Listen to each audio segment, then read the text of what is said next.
Welcome to Ultimate Sleep Doctor. Tonight, we'll be tracing a question that has captivated humanity for centuries. Consider the immense stillness of mountains, silent witnesses to the slow dance of time. They rise from the earth, sculpted by relentless forces, a testament to the patient power of geology. Can mountains truly grow forever? The earth is in constant motion, a vast, slow-burning engine. Erosion, uplift, and the quiet accumulation of rock, these are the mechanics of their gradual ascent. Perhaps the answer isn't a simple yes or no, but a breathtaking understanding of time's enduring rhythm.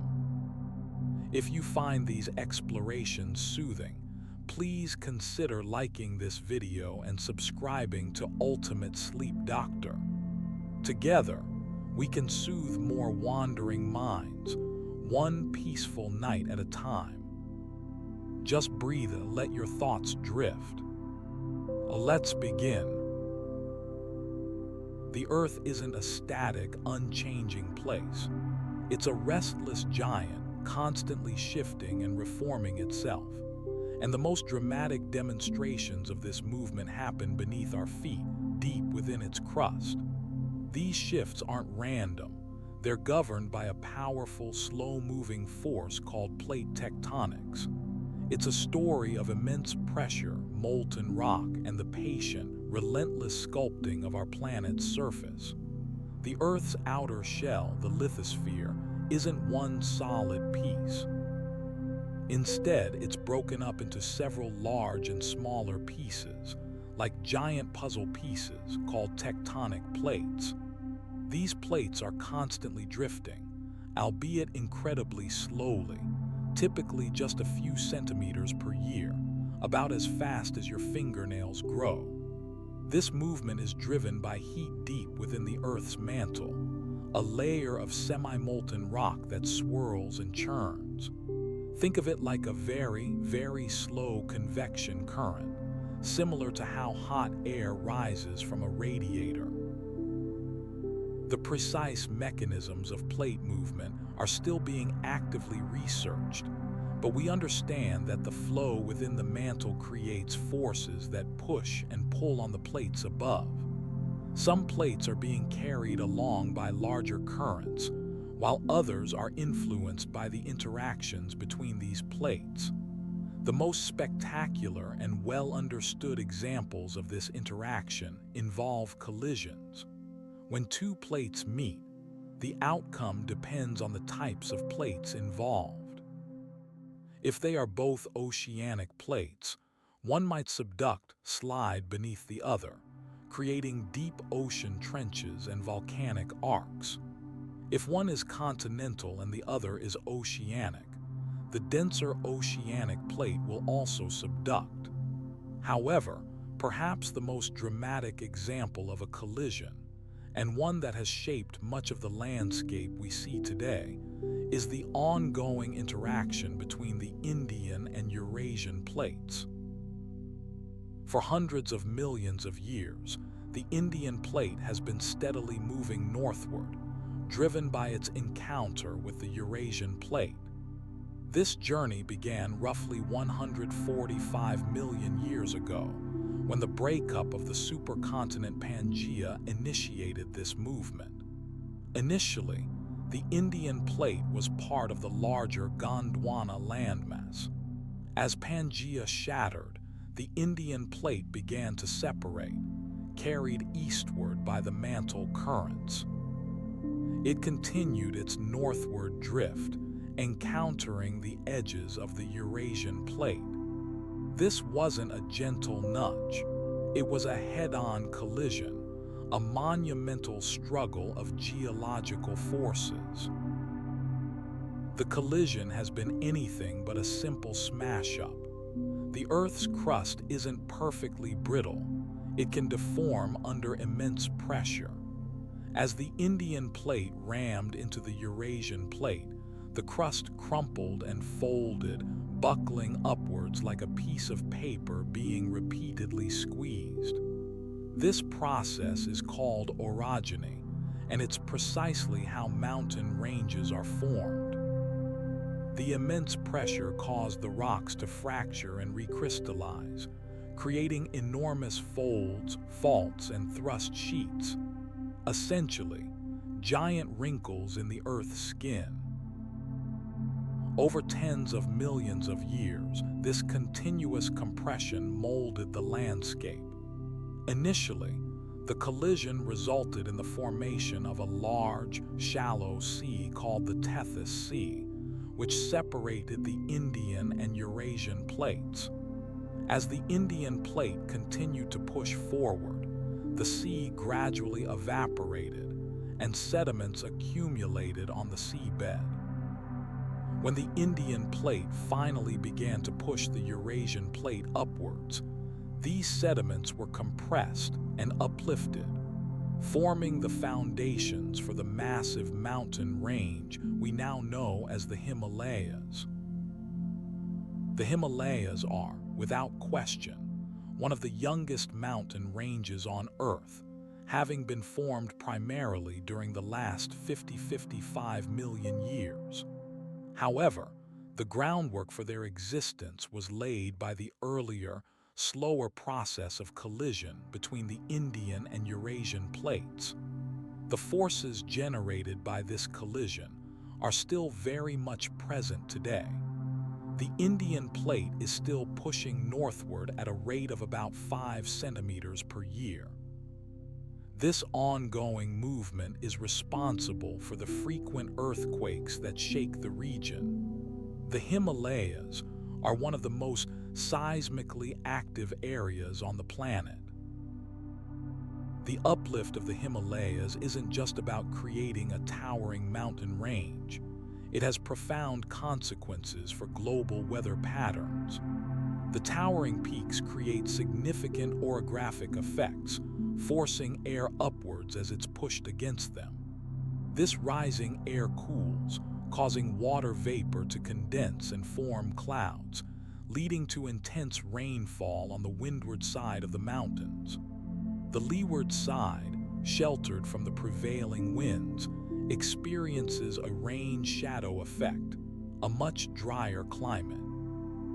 This complex interplay of forces significantly influences the monsoon patterns of Asia, delivering the vital rainfall that sustains much of the continent's agriculture. Looking at the landscape today, it's hard to imagine the sheer power involved in this geological drama. The Himalayas aren't just mountains. They're a record of the Earth's history, a physical manifestation of the forces that have shaped our planet.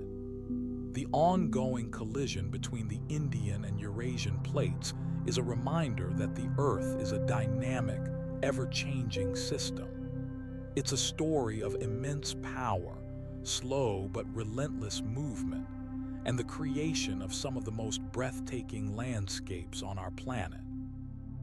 And it's a story that continues to unfold 1 centimeter at a time. The process of mountain formation, driven by plate tectonics, is a constant reminder of the profound and powerful forces shaping our world. Perhaps one day, you'll be able to visit the Himalayas and stand at the foot of those immense mountains, knowing that you are witnessing a geological event that has been playing out for millions of years, a story etched in stone, a testament to the restless heart of our planet. Deep beneath the ocean's surface, far beyond the reach of sunlight, a powerful, almost silent drama unfolds.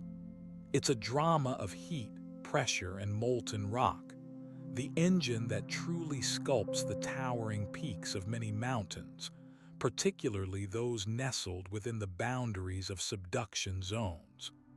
These zones are where one tectonic plate, heavier and colder, is forced beneath another, usually a lighter, warmer one. This isn't simply a crushing of the plates.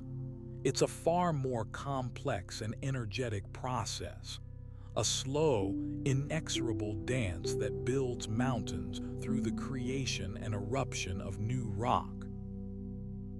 The key to understanding this process lies within the Earth's mantle, a layer of hot, semi-molten rock that lies beneath the crust. Within the descending plate, as it sinks deeper into the mantle, immense pressure begins to compress the surrounding rock.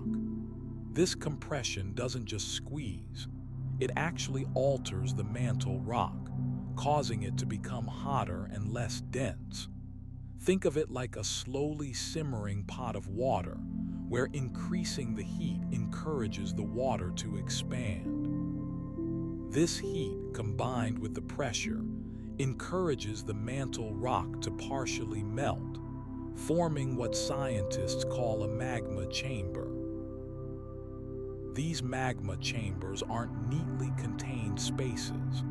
They're incredibly complex and irregularly shaped, sometimes extending for tens of kilometers beneath the surface.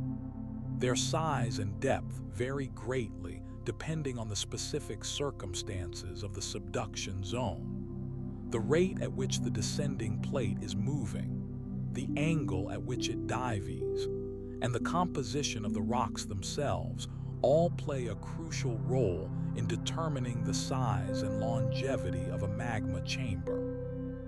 Some chambers remain relatively stable for hundreds or even thousands of years, while others might only exist for a few decades before being abruptly disrupted. The processes within these chambers are driven by the continuous influx of heat from the descending plate. As the plate continues to sink, it carries with it water trapped within its oceanic crust. This water is a critical ingredient. When seawater comes into contact with the hot, upper mantle rock, it dramatically lowers the melting temperature, a phenomenon known as flux melting. Essentially, the water acts like a catalyst, initiating the melting process even at temperatures lower than those that would normally cause melting. The water also reduces the viscosity of the magma, making it easier to flow. As the magma chamber grows, so too does the pressure within it. This pressure forces the molten rock towards the surface, seeking pathways to escape. These pathways, known as conduits, are often fractures and weaknesses in the surrounding crust. The movement of magma through these conduits is incredibly powerful, capable of fracturing and distorting the overlying rock. It's this repeated fracturing and deformation that contributes directly to the uplift and folding of the crust, the very building blocks of mountain ranges. The most visible expression of this activity is, of course, volcanic activity. However, volcanic eruptions aren't simply random explosions. They are the result of a carefully managed release of pressure within the magma chamber.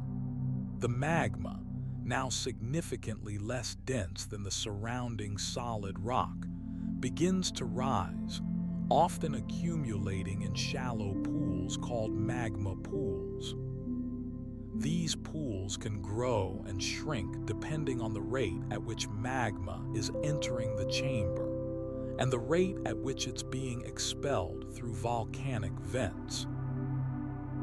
The style of volcanic eruption, whether it's a gentle lava flow, a powerful Plinian eruption with a towering column of ash and gas, or something in between, depends on several factors, including the magma's composition, particularly its silica content, its gas content, and the geometry of the conduit system.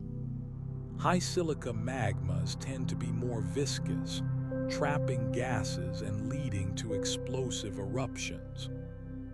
Lower silica magmas are more fluid and allow gases to escape more easily, resulting in quieter flows.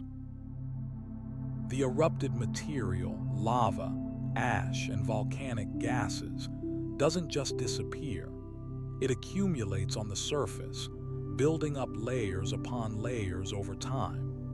This accumulated material, combined with the deformation of the crust caused by magma movement, is what truly sculpts the mountain's shape. The repeated cycles of eruption and crustal deformation create the characteristic jagged peaks and steep slopes of volcanic mountains. Furthermore, the chemical weathering of this erupted material, as rainwater and wind break down the rock, contributes to the gradual erosion and shaping of the landscape. The process isn't a one-time event. Subduction zones are dynamic systems constantly evolving. The rate of subduction can change.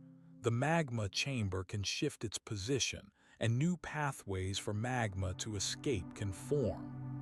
This ongoing interplay of activity, the creation and destruction of magma, the deformation of the crust, and the repeated cycles of eruption, is what allows mountains to grow, albeit slowly and relentlessly, over geological timescales. The Andes Mountains, the Cascade Range, the Japanese Alps, many of the world's most iconic mountain ranges owe their existence to this remarkable deep-earth process. Finally, it's worth noting that the influence of magma chambers extends far beyond the immediate vicinity of volcanic eruptions. The heat radiating from these chambers can significantly alter the climate of the surrounding region, impacting vegetation patterns and even atmospheric circulation. The geological consequences of these processes are not just limited to the rise of mountains. They are interwoven with the entire planet's system. The towering peaks of the Himalayas, the jagged silhouettes of the Rockies, the rounded shoulders of the Scottish Highlands, these immense landscapes aren't static monuments. They are, in a very real sense, constantly being reshaped, remodeled, and refined by a tireless force: erosion. While the initial building of mountains, the tectonic collisions that thrust rock upwards, provided the raw materials, it's the slow, persistent work of erosion that dictates their final form, creating the dramatic landscapes we admire and study. This process isn't a destructive force, though. It's a fundamental part of the planet's recycling system, taking material from one location and transporting it elsewhere, building new landforms in the process. The primary agent of this reshaping is undoubtedly water. Raindrops, seemingly gentle, possess a surprising amount of kinetic energy. When they strike a rocky surface, they don't simply roll off. Instead, they impact with enough force to dislodge small fragments of rock, a process called weathering. This initial breakdown can happen in several ways. Freeze-thaw weathering, common in colder climates, is a particularly effective method. Water seeps into cracks in the rock, and when it freezes, it expands, exerting immense pressure that widens the cracks. Repeated cycles of freezing and thawing eventually split the rock apart. Another form of water-driven weathering involves chemical reactions. Water, particularly when slightly acidic, can dissolve minerals within the rock, a process known as chemical weathering.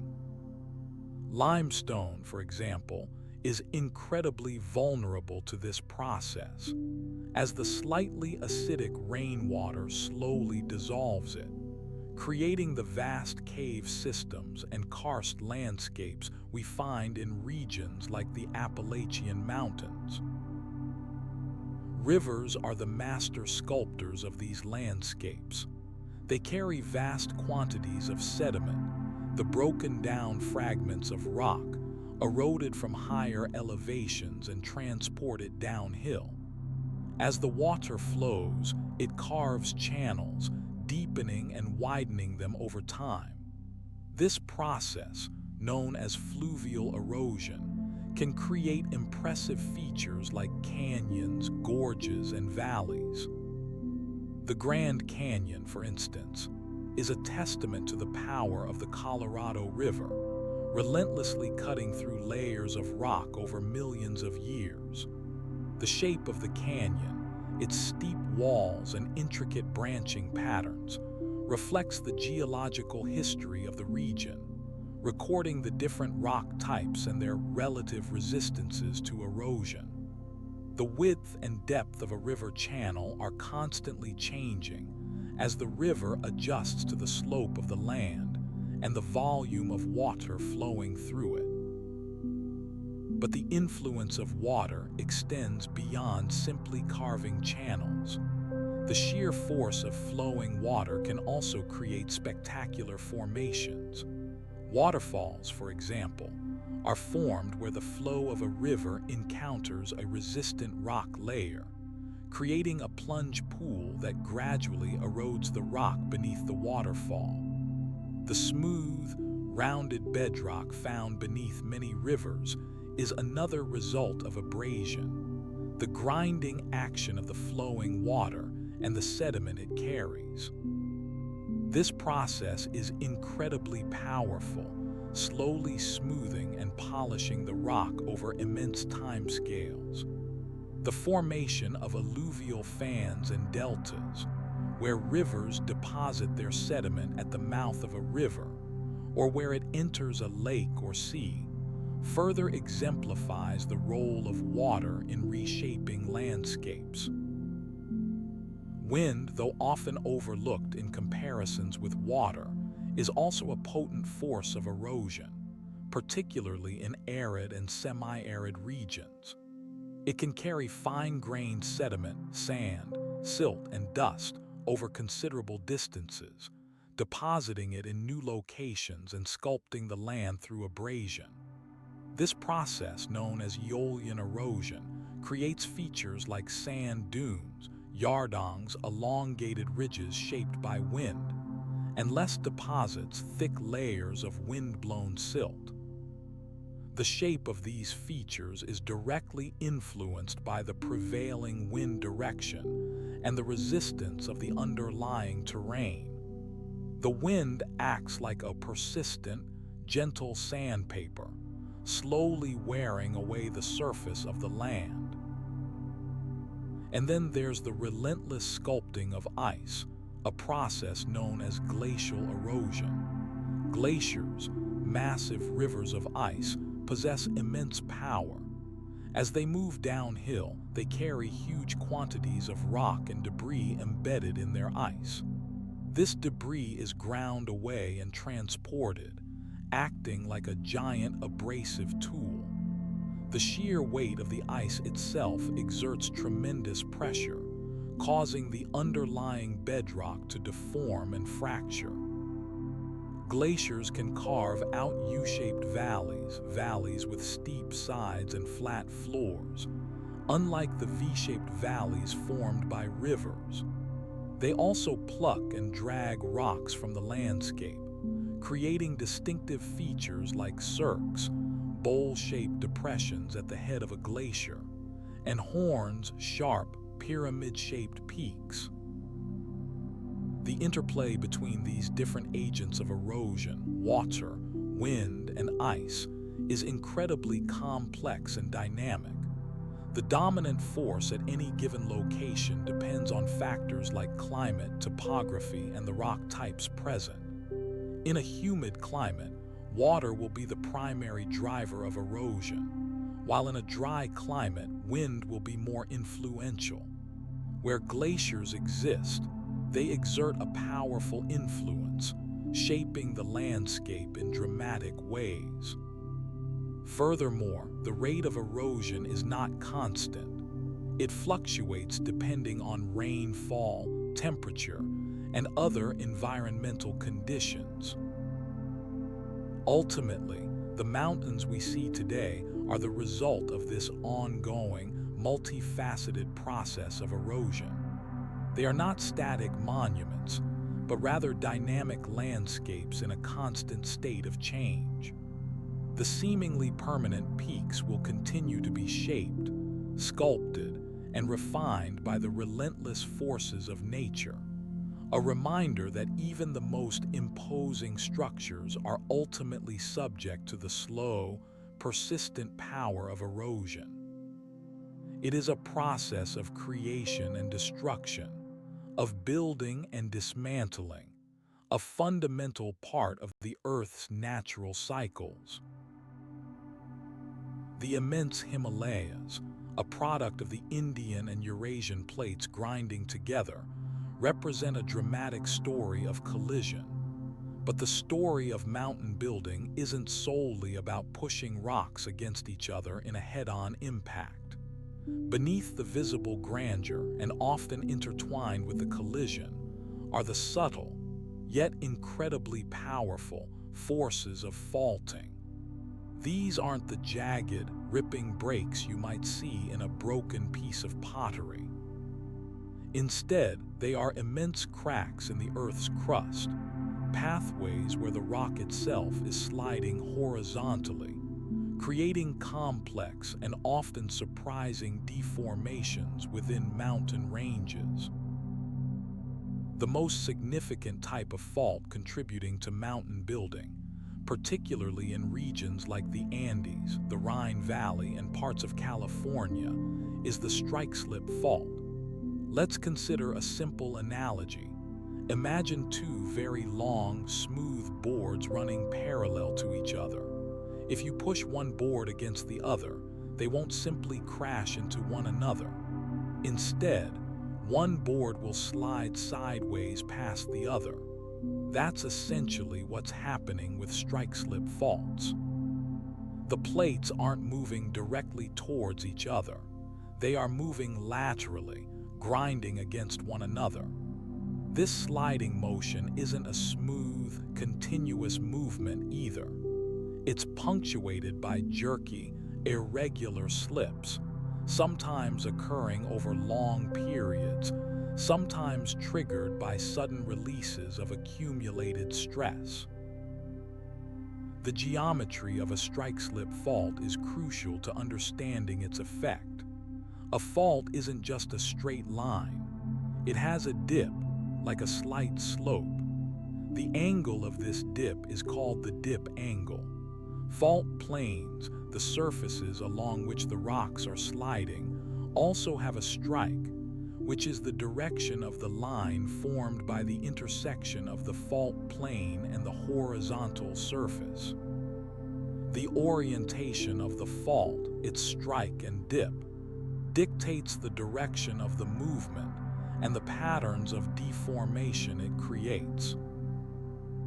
The movement along strike-slip faults doesn't just cause simple linear offsets, like a straight line of displaced rock.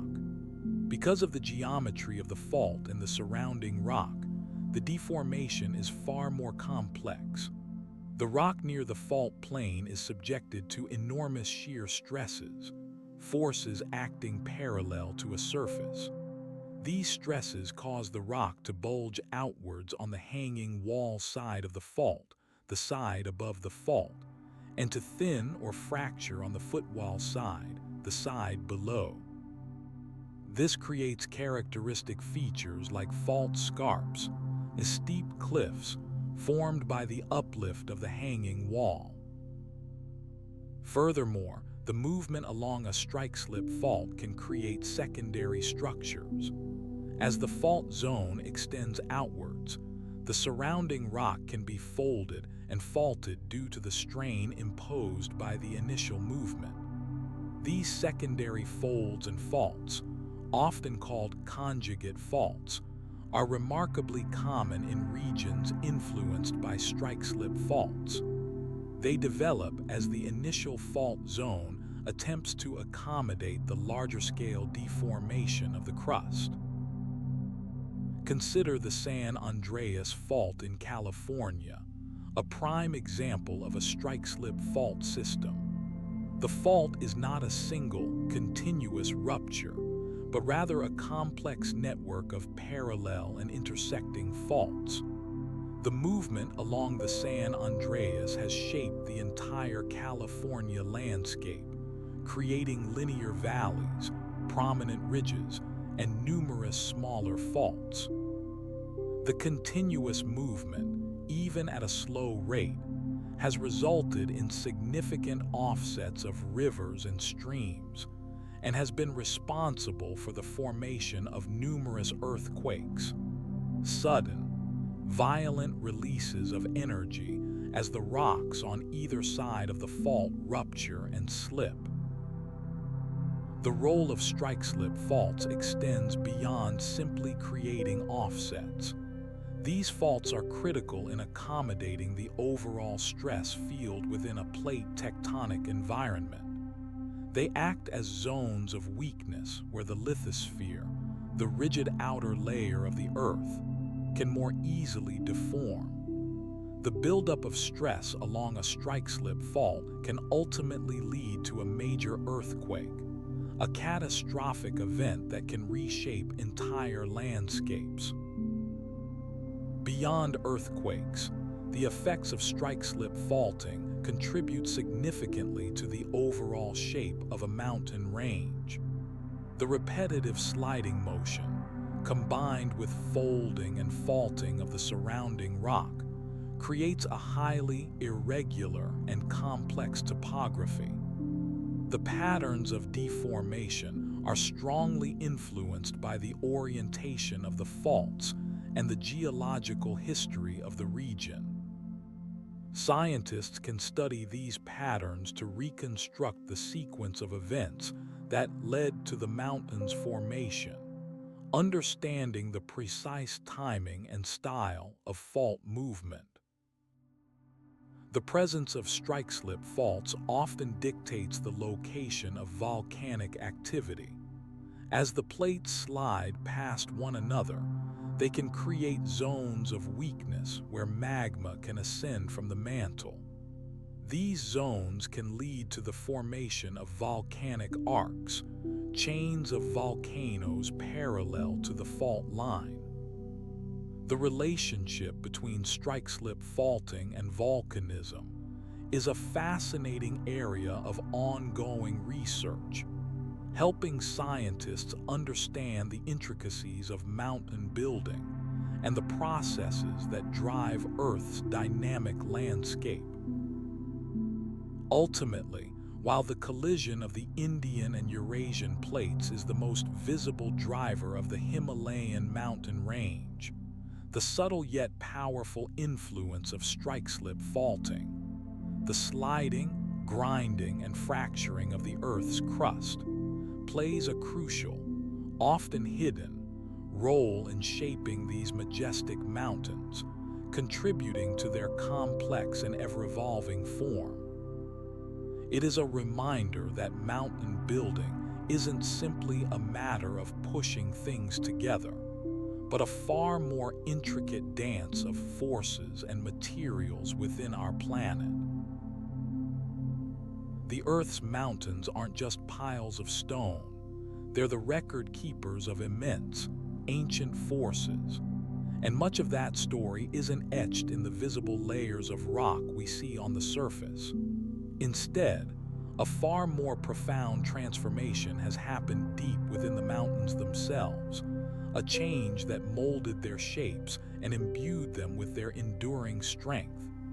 This is the realm of metamorphic processes, a quiet, powerful alchemy that reshapes rock through heat and pressure. Consider a piece of granite, perhaps originating in a volcanic eruption, cooling slowly deep beneath the surface. As it cools, it's incredibly strong, capable of resisting tremendous forces. However, that initial stability is fragile. The surrounding Earth is a restless place, brimming with energy. Over vast timescales, the heat from the planet's core, coupled with the pressure of overlying rock, began a slow, deliberate conversion of this granite. This isn't destruction. It's a fundamental shift in the rock's structure and composition. The key ingredient in this transformation is temperature. Think of it like this.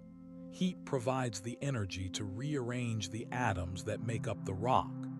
Atoms, constantly in motion, begin to vibrate more vigorously when heated. This increased movement allows them to break free from the established bonds that hold the minerals together.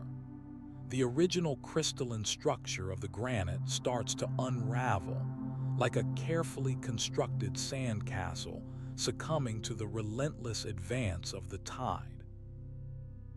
But temperature alone isn't enough. Pressure plays a critical, equally vital role. The weight of the rock above exerts a force, compressing the existing minerals. This compression forces the atoms closer together, further disrupting the original crystalline structure.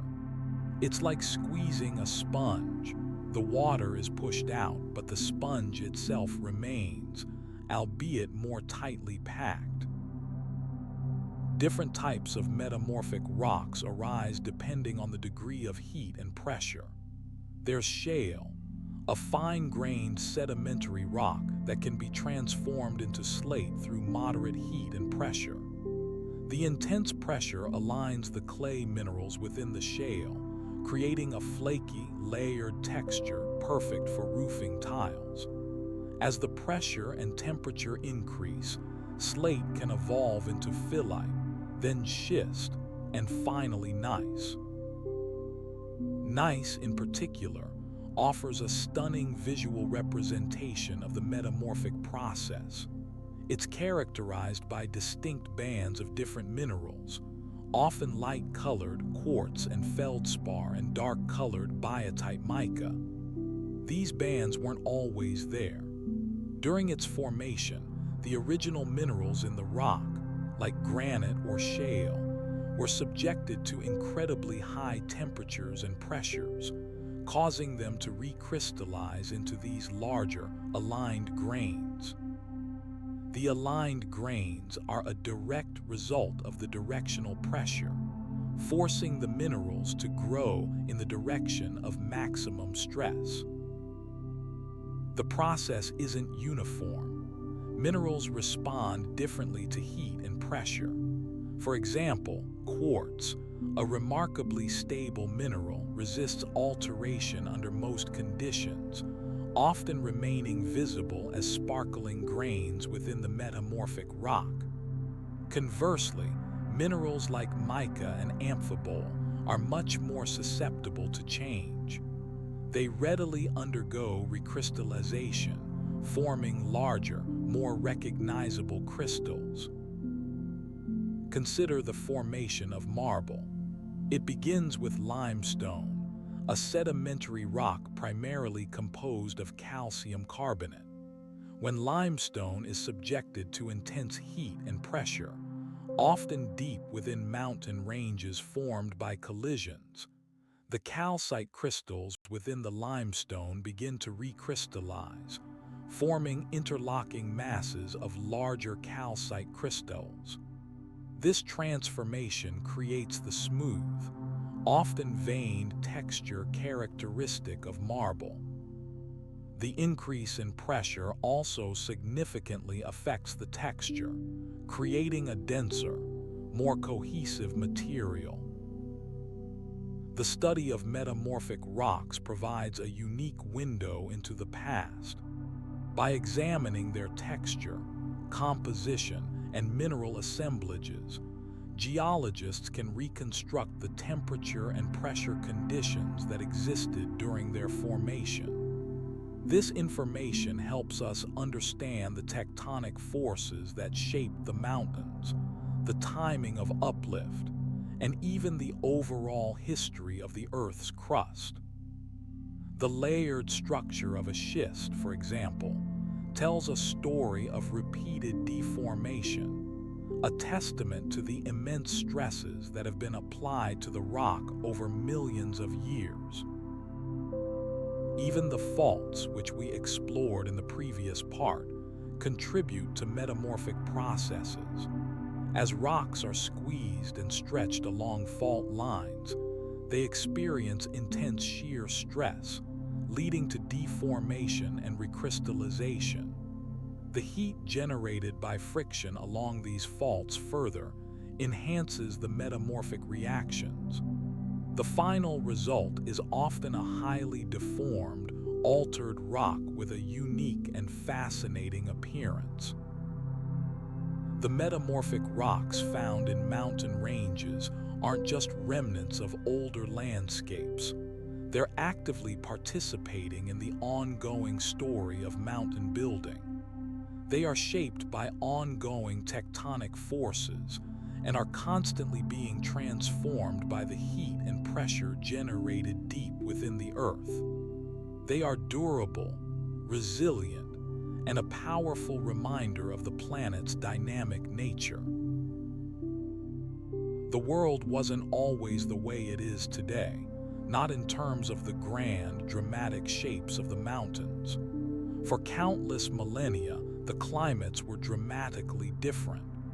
Periods of intense cold, far colder than anything we experience now, periodically gripped the high altitudes of the continents.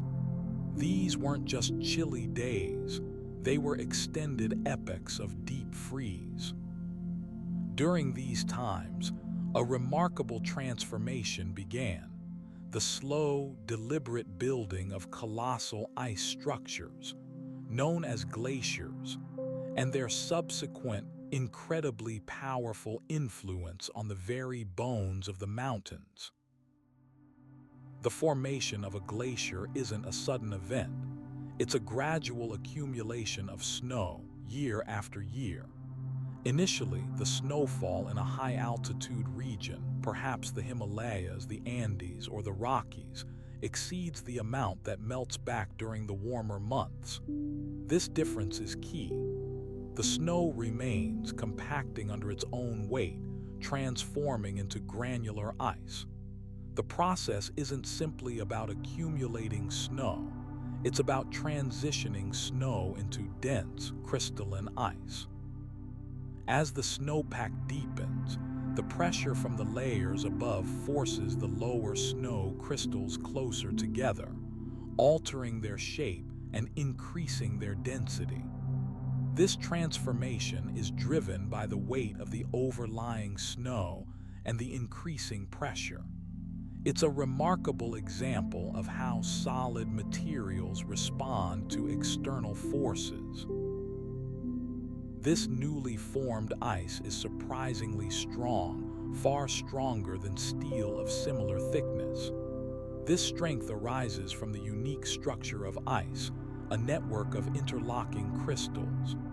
The crystals are arranged in a hexagonal pattern, like the cells in a honeycomb, providing exceptional rigidity. As more snow accumulates, the base of the glacier begins to flow, driven by gravity. It's not a smooth, sliding movement, though.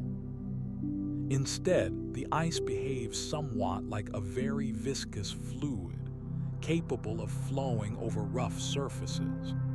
This flow is primarily governed by internal stresses within the ice, stresses generated by the weight of the ice above and the slight variations in the ice's strength.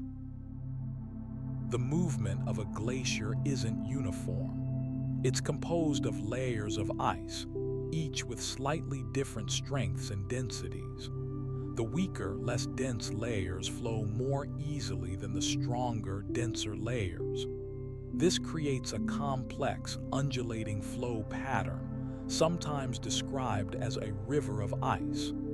The rate of flow depends on several factors, including the temperature of the ice, the slope of the terrain, and the presence of obstacles.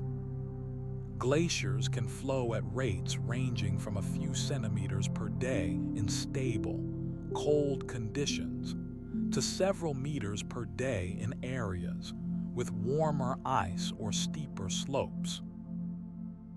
Now let's consider the incredible power of this moving ice.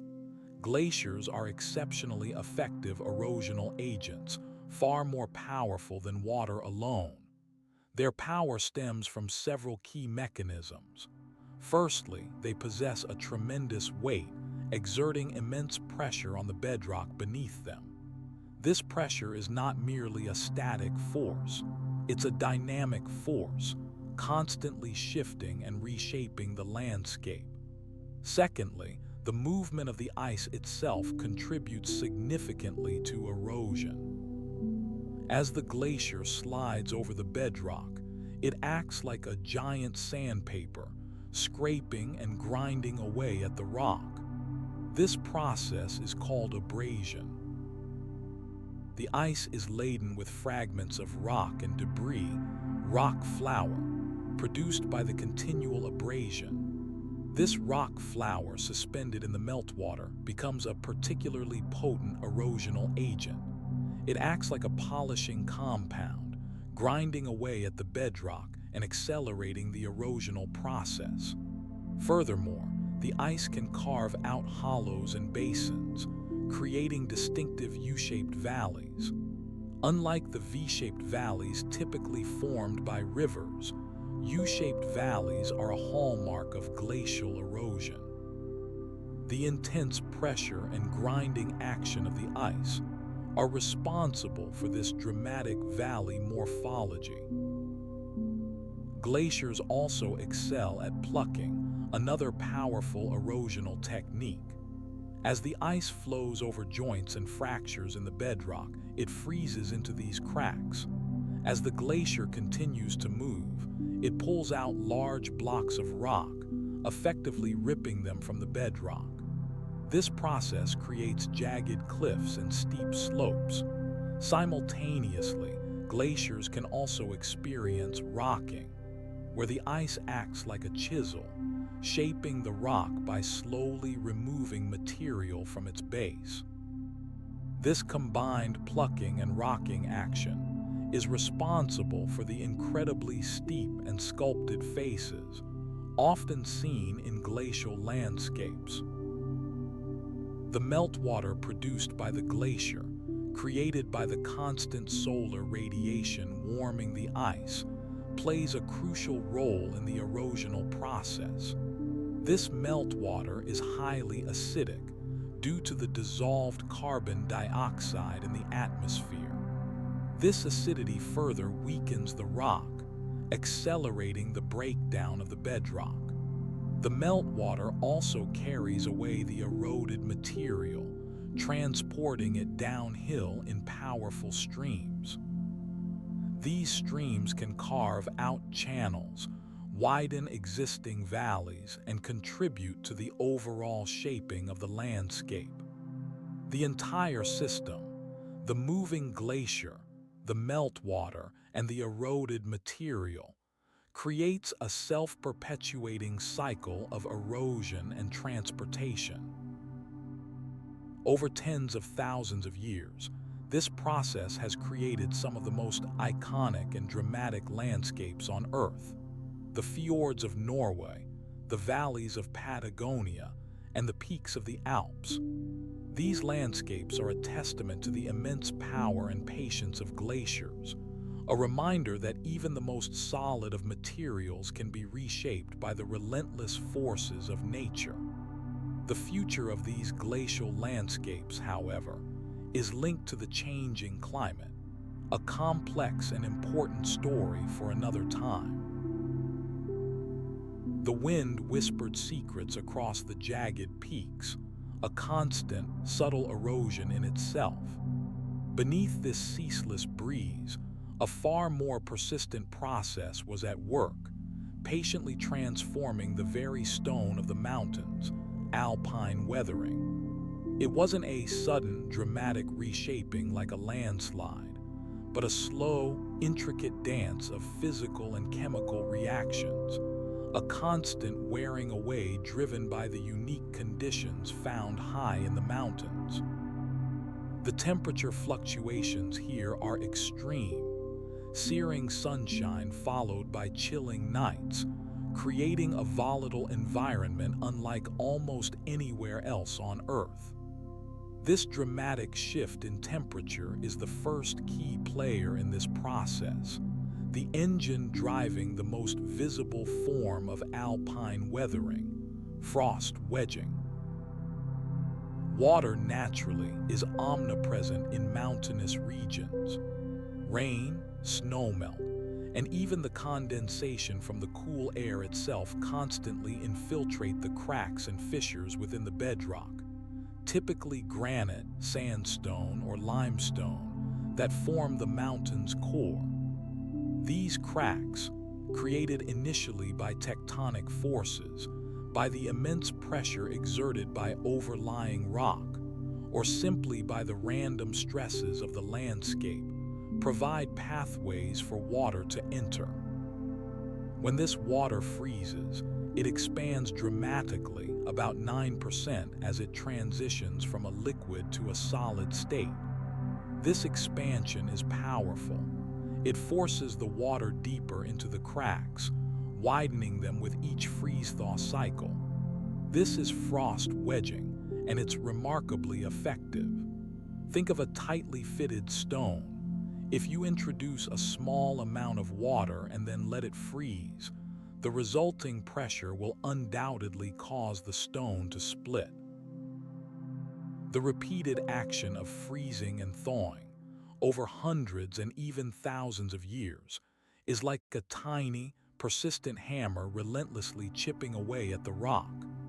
The rock itself isn't destroyed, but it's broken down into smaller and smaller fragments, pebbles, gravel, and eventually sand. This process is particularly prominent in areas with abundant water and frequent freeze-thaw cycles, such as the Scottish Highlands or the Canadian Rockies. The size of the resulting fragments depends on the size of the initial cracks and the intensity of the freeze-thaw activity. Larger, more established cracks will produce larger fragments, while smaller, newer fissures will yield smaller pieces. The water itself isn't just a passive agent. It carries with it fine sediment, further accelerating the breakdown. However, the story of alpine weathering doesn't end with frost wedging. Another equally important process working in tandem is chemical dissolution, also known as chemical weathering. This process involves the gradual breakdown of rock by chemical reactions, primarily with water and dissolved gases like carbon dioxide. Limestone, a common rock type in mountainous areas, is especially vulnerable to this type of weathering. Limestone is composed of calcium carbonate, and when rainwater, slightly acidic due to the dissolved carbon dioxide, comes into contact with it, a chemical reaction occurs. This reaction forms calcium bicarbonate, a soluble compound that is easily carried away by the water. This is similar to how an antacid tablet neutralizes stomach acid. The calcium carbonate in the tablet reacts with the acid, forming a harmless, soluble salt. Similarly, the rainwater dissolves the limestone rock, creating underground caves, sinkholes, and widening the cracks that are then susceptible to frost wedging. The rate of dissolution is influenced by several factors, including the type of rock, the concentration of dissolved carbon dioxide in the water, and the temperature. Warmer water is more effective at dissolving minerals, and higher levels of carbon dioxide accelerate the process. It's a slow, insidious process, but given the immense volume of water flowing through mountain landscapes, it can significantly contribute to the overall erosion. Furthermore, the constant presence of vegetation plays a subtle, yet crucial, role. Plant roots, especially in cracks and fissures, further accelerate the process of weathering. Their growth exerts pressure on the surrounding rock, widening existing cracks and promoting root-induced wedging. Additionally, the organic acids produced by plant roots can contribute to the chemical weathering of the rock. It's a complex interplay between physical and chemical forces, all orchestrated by the mountain's unique environmental conditions. The accumulation of these weathered fragments, the pebbles, gravel, and sand, forms the characteristic scree slopes and talus fields that are so common in alpine environments. These are not just piles of rock, they are the visible remnants of a continuous, ongoing process. Each grain within these slopes represents a tiny piece of the mountain's history, sculpted by the relentless forces of frost wedging and chemical dissolution.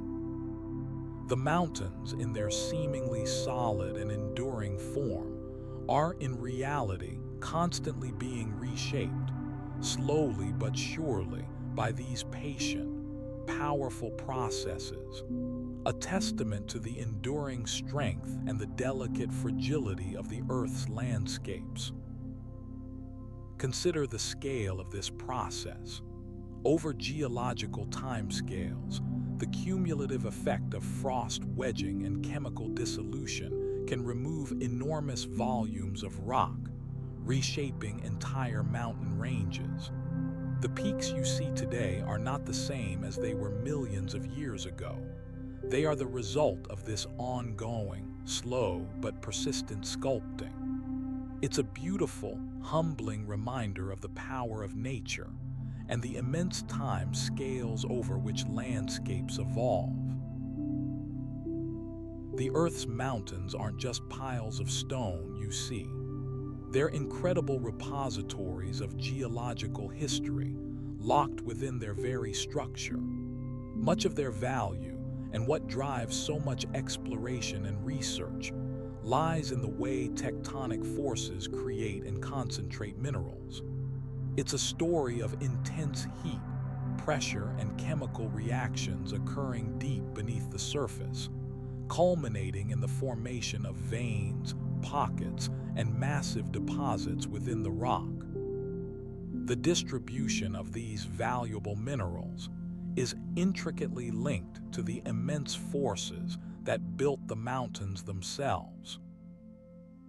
The key to understanding this process begins with the movement of tectonic plates. When plates collide, they don't simply slide past each other. Instead, they buckle, fold, and thrust upwards, processes that generate tremendous heat and pressure. This pressure is like squeezing a sponge. It forces water and other volatile substances trapped within the surrounding rock to escape. These escaping fluids are crucial to ore formation. They act as catalysts, speeding up chemical reactions and altering the stability of minerals. Specifically, the types of minerals that form are directly dependent on the composition of the original rock and the temperature and pressure conditions they encounter during deformation. For instance, sedimentary rocks like shale, rich in clay minerals, often contain trace amounts of metals. When subjected to intense compression, these metals, particularly iron and copper, can be mobilized and transported along fractures and faults. These fractures, created by the intense stress, become pathways for the fluids to migrate, concentrating the metals in veins and lenses within the surrounding rock. The classic example is porphyry copper, found in many mountain ranges like the Andes and the Sierra Nevada. This isn't a simple deposit. It's the result of hydrothermal fluids, hot, chemically rich water, circulating through intensely folded and faulted rock. These fluids, originating from deep within the Earth's mantle, are heated by the geological activity.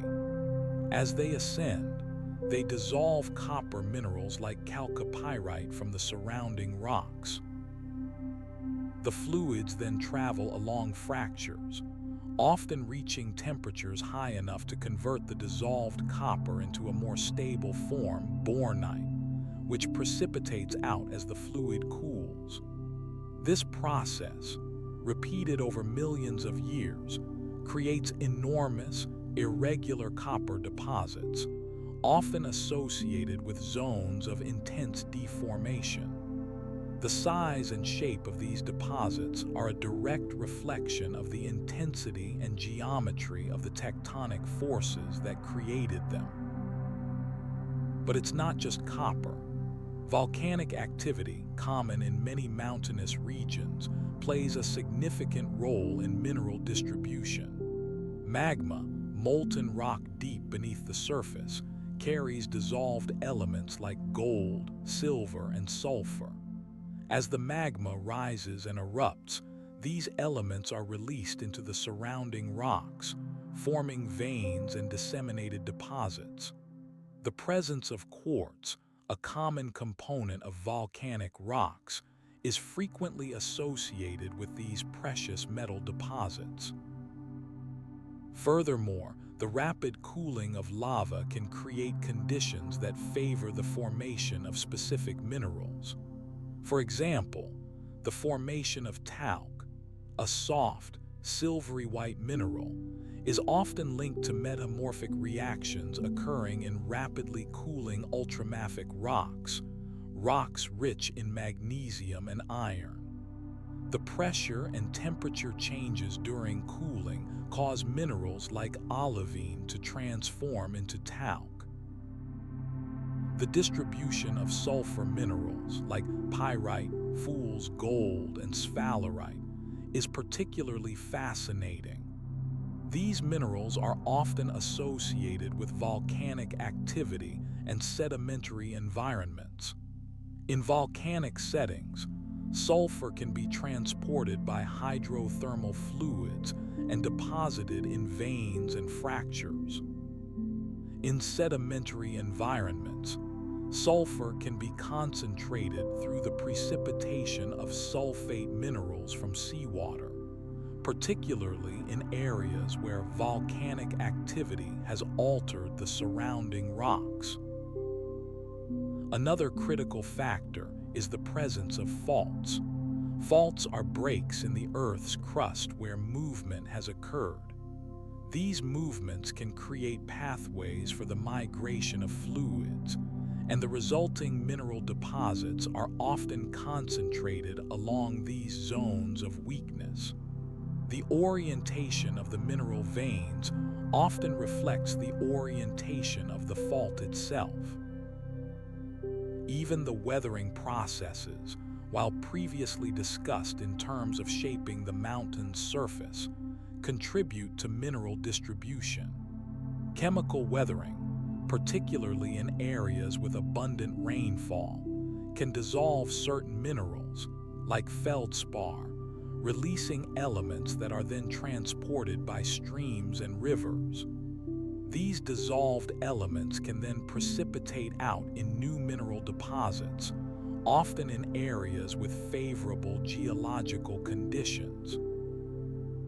The study of these mineral deposits, a field known as economic geology, is not just about finding valuable resources. It's about understanding the Earth's history. Each vein, each pocket of ore, tells a story of immense forces, complex chemical reactions, and the slow, relentless sculpting of our planet's mountains. Analyzing these deposits allows geologists to reconstruct past tectonic events, understand the evolution of mountain ranges, and of course, to locate and utilize the resources that lie hidden within them. The careful mapping and analysis of these deposits continues to unveil the secrets locked within the Earth's grandest structures. The air at higher altitudes carries a different kind of chill, a breath of thinness that presses gently against your skin. It's a landscape profoundly shaped by this reduced pressure, and that influence extends far beyond just how you feel. The biological story of mountains is one of incredible resilience, a constant negotiation between life and the forces that relentlessly try to overcome it. Plants and animals here are simply living. They're masterpieces of adaptation, forged by millennia of selective pressure. Consider the tenacity of alpine plants. Their roots, for example, don't simply dig downwards. They explore horizontally, often spreading out over considerable distances. This isn't just for more nutrients, though that's certainly part of it. The soil in mountainous areas is notoriously unstable, prone to landslides and erosion. Wide, shallow root systems provide crucial anchorage, binding the soil together and preventing catastrophic movement. We see this most dramatically in species like the cushion plants, Saxifraga, which form dense, low-lying mats. Each tiny rosette is essentially a miniature fortress, protecting a single, vulnerable shoot from the wind and the harsh sunlight. Their leaves are also remarkably thick and waxy, minimizing water loss through transpiration, a vital strategy given the scarcity of moisture. Then there are the hardy grasses, like the bunch grasses prevalent in many mountain ranges. Their tightly clustered stems and leaves reduce the surface area exposed to the elements, shielding the plant from the intense solar radiation and fierce winds. These grasses often have a specialized root system, deep and fibrous, tapping into groundwater sources that might be inaccessible to shallower-rooted plants.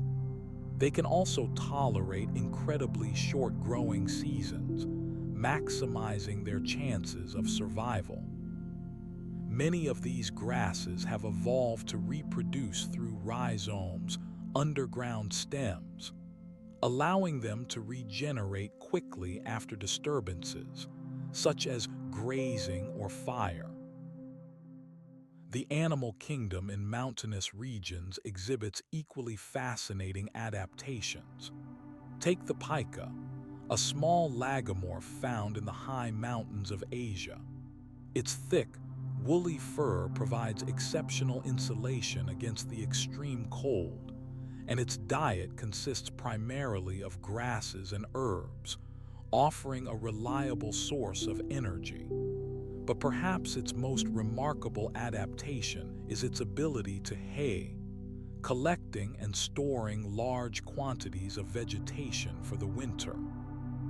Like the cushion plants, it's a strategic hoarding behavior, ensuring a food supply when other resources are unavailable.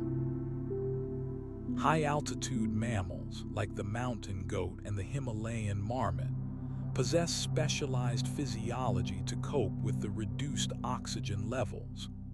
The mountain goat, for instance, has a significantly larger heart and lungs compared to its lowland relatives, allowing it to efficiently extract oxygen from the thinner air. Its hooves are also uniquely shaped, broad and splayed, providing superior traction on the steep, rocky slopes.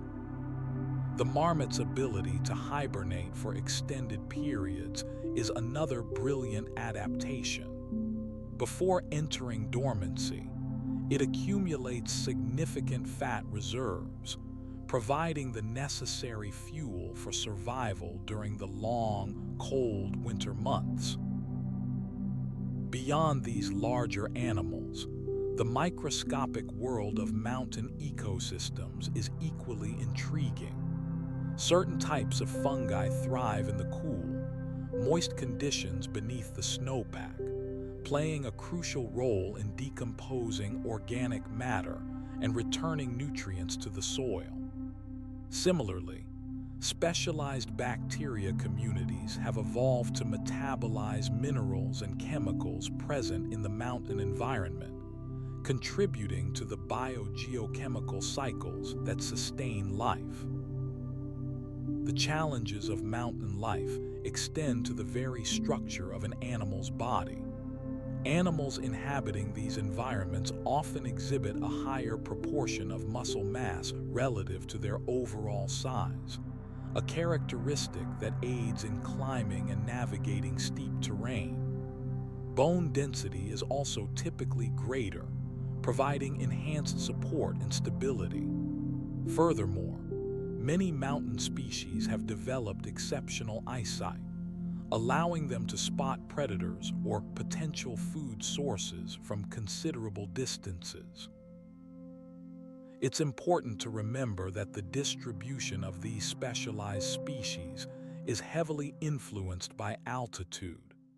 As you move upwards, conditions become increasingly extreme, and only those animals and plants best equipped to handle the challenges can survive. This creates distinct ecological zones, from the lower, warmer forests to the barren, rocky summits, each supporting a unique assemblage of life forms. The study of mountain biology reveals a profound interconnectedness between the physical environment and the living organisms that inhabit it. It's a story of constant adaptation, a testament to the power of evolution. The mountains are not merely imposing geological formations. They are complex, dynamic ecosystems, teeming with life that has learned to thrive in one of the most challenging environments on Earth. Observing these adaptations allows us to appreciate the incredible resilience of life and the delicate balance that sustains it, even in the most seemingly inhospitable places. The vast, icy landscapes of Greenland and Antarctica hold secrets about the very pace of mountain growth, secrets whispered by the movements of colossal rivers of ice, what scientists call ice streams. These aren't your typical meandering glaciers where snow accumulates at the surface and flows slowly downhill. Ice streams are intensely fast-moving, almost shockingly swift, and their behavior is proving to be a crucial piece in understanding how mountains, and indeed entire continents, change over time. They represent a fundamental shift in our understanding of glacial flow and the forces driving massive ice sheet movement. For decades, glaciologists believed that glacial speed was primarily dictated by the accumulation of snow and ice at the surface, with the underlying bedrock acting as a relatively slow, supportive foundation. The focus was on measuring snowfall rates, ice thickness, and the friction between the ice and the ground. However, detailed observations in the 1990s revealed a startling reality. The fastest-moving parts of some major glaciers, particularly in West Antarctica, weren't directly connected to the vast, slower-moving ice sheet. Instead, they appeared to be distinct, rapidly flowing conduits, carving deep channels through the ice. These channels, or ice streams, are essentially ice rivers, and their speed is dramatically influenced by a process called basal lubrication. The base of a glacier isn't a solid, impenetrable surface. Instead, it's often covered with a layer of water, sometimes quite deep, that's formed by meltwater flowing beneath the ice. This meltwater doesn't just sit there. It dramatically reduces the friction between the ice and the bedrock. It's like pouring oil onto a rusty surface. The water effectively allows one part of the glacier to slide over another, accelerating the flow. The mechanisms behind this basal lubrication are complex and still being actively researched. Scientists have discovered that the water isn't always simply melting ice.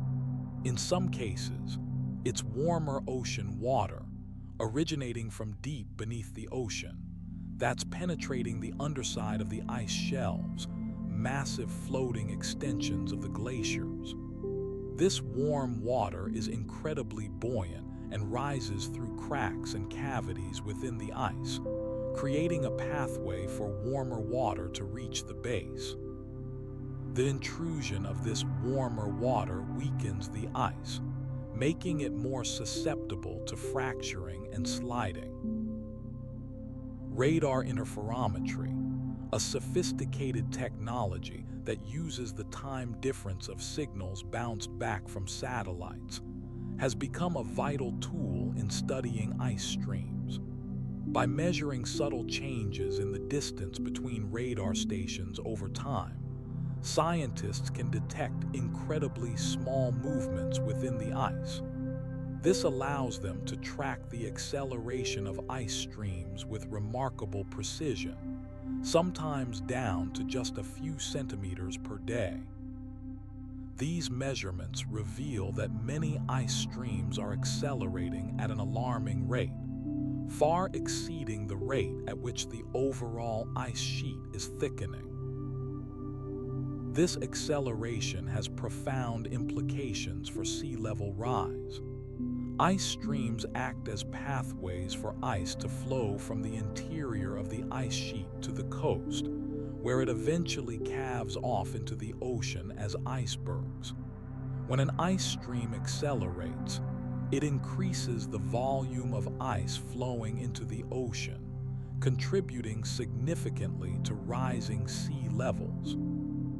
The Thwaites Glacier in West Antarctica, often referred to as the Doomsday Glacier, due to its potential to dramatically destabilize the entire West Antarctic ice sheet, is a particularly concerning example. Recent research indicates that several of its key ice streams are accelerating rapidly, driven in part by warm ocean water. Furthermore, the dynamics of ice streams are intricately linked to the topography beneath them. The bedrock beneath an ice stream isn't always a flat, stable surface. Instead, it can be uneven, with valleys and depressions that channel and focus the flow of meltwater. This can amplify the acceleration of the ice stream, creating a positive feedback loop. Faster flow leads to more meltwater, which then accelerates the flow even further. The study of ice streams isn't just about understanding sea level rise, although that is undeniably a critical component. It's also providing valuable insights into the broader processes governing ice sheet dynamics. Scientists are using the data gathered from studying ice streams to develop more sophisticated models of ice sheet behavior, which can then be used to predict the future evolution of these massive ice masses.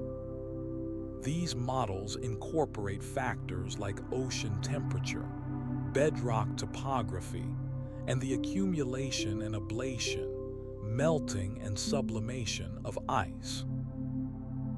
Looking ahead, continued monitoring of ice streams using technologies like radar interferometry, GPS, and automated weather stations will be crucial.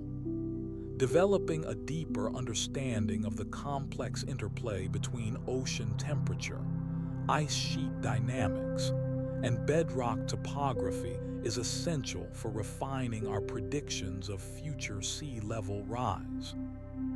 The rapid acceleration of these icy rivers, the ice streams, is a stark reminder of the powerful forces shaping our planet and the urgent need to understand and address the challenges posed by a changing climate.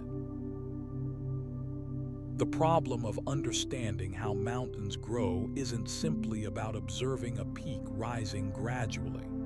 It's profoundly complex because mountains don't increase in size uniformly. They swell and shrink, rise in some places and subside in others, driven by forces that are often subtle and incredibly slow. Therefore, accurately measuring mountain height and understanding the rate at which that height changes presents a significant scientific challenge. Early attempts relied on painstaking, often frustrating, manual methods, but the advent of modern technology has revolutionized our ability to track these movements with unprecedented precision. Historically, surveying mountain heights began with simple techniques. The earliest records, dating back to ancient civilizations like the Greeks and Romans, involved using simple tools such as chains and plumb bobs. Surveyors would establish a baseline, a carefully measured straight line, and then use this as a reference to mark the top of a mountain. The height was determined by measuring the vertical distance between the baseline and the mountain's summit. Accuracy was limited, naturally, by the skill of the surveyor and the precision of their instruments. Errors could accumulate over long distances and complex terrain, especially when dealing with slopes that weren't perfectly vertical. Furthermore, variations in local terrain, rocky outcrops, scree slopes, and uneven surfaces introduced additional measurement difficulties. As surveying techniques evolved, more sophisticated instruments were developed. The theodolite, a tool with a precise horizontal and vertical axis, allowed for more accurate angular measurements. These angles could then be used to calculate horizontal distances and, consequently, elevation changes. However, the theodolite still presented challenges on steep slopes. It could be difficult to maintain a stable reading, and the instrument itself could be cumbersome to maneuver. Accuracy was also affected by atmospheric conditions, temperature variations, and air pressure, influencing the instrument's calibration. The 20th century brought about a dramatic shift in mountain measurement with the introduction of Global Positioning System, GPS, technology. GPS relies on a network of satellites orbiting the Earth. These satellites transmit signals that are received by GPS receivers, which then calculate the receiver's position with remarkable accuracy, typically within a few centimeters. Mountain surveyors now utilize GPS receivers to precisely locate the summit of a mountain and to track changes in its position over time. Permanent GPS stations, often housed in robust shelters, are strategically placed on mountain peaks to provide continuous monitoring. These stations record their location multiple times a day, allowing scientists to detect subtle movements that might otherwise go unnoticed. But GPS is not without its limitations, particularly in areas with dense vegetation or mountainous terrain where satellite signals can be blocked or reflected. Maintaining a stable signal and ensuring accurate positioning requires careful consideration of signal geometry and terrain characteristics. Furthermore, GPS measurements are essentially snapshots in time. They don't directly measure vertical displacement. To do that, additional techniques are required. LiDAR, light detection and ranging, has emerged as a powerful tool for precisely mapping mountain surfaces and, crucially, for detecting small changes in elevation. LiDAR systems use pulsed laser light to scan the terrain. The system emits a laser pulse and measures the time it takes for the pulse to return after reflecting off the ground. This allows the system to create a highly detailed 3D model of the mountain's surface. The accuracy of LiDAR data is exceptionally high, often down to centimeters. What makes LiDAR particularly useful for monitoring mountain growth is its ability to detect subtle changes in topography. By repeatedly scanning the same area over time, scientists can identify even tiny shifts in the mountain's surface. This is often achieved through the creation of digital elevation models, DEMs. A DEM is a computer-generated representation of the terrain's surface, showing the elevation of every point. Differences in DEMs created at different times reveal the movement of the mountain. Essentially, scientists are comparing snapshots of the mountain's shape.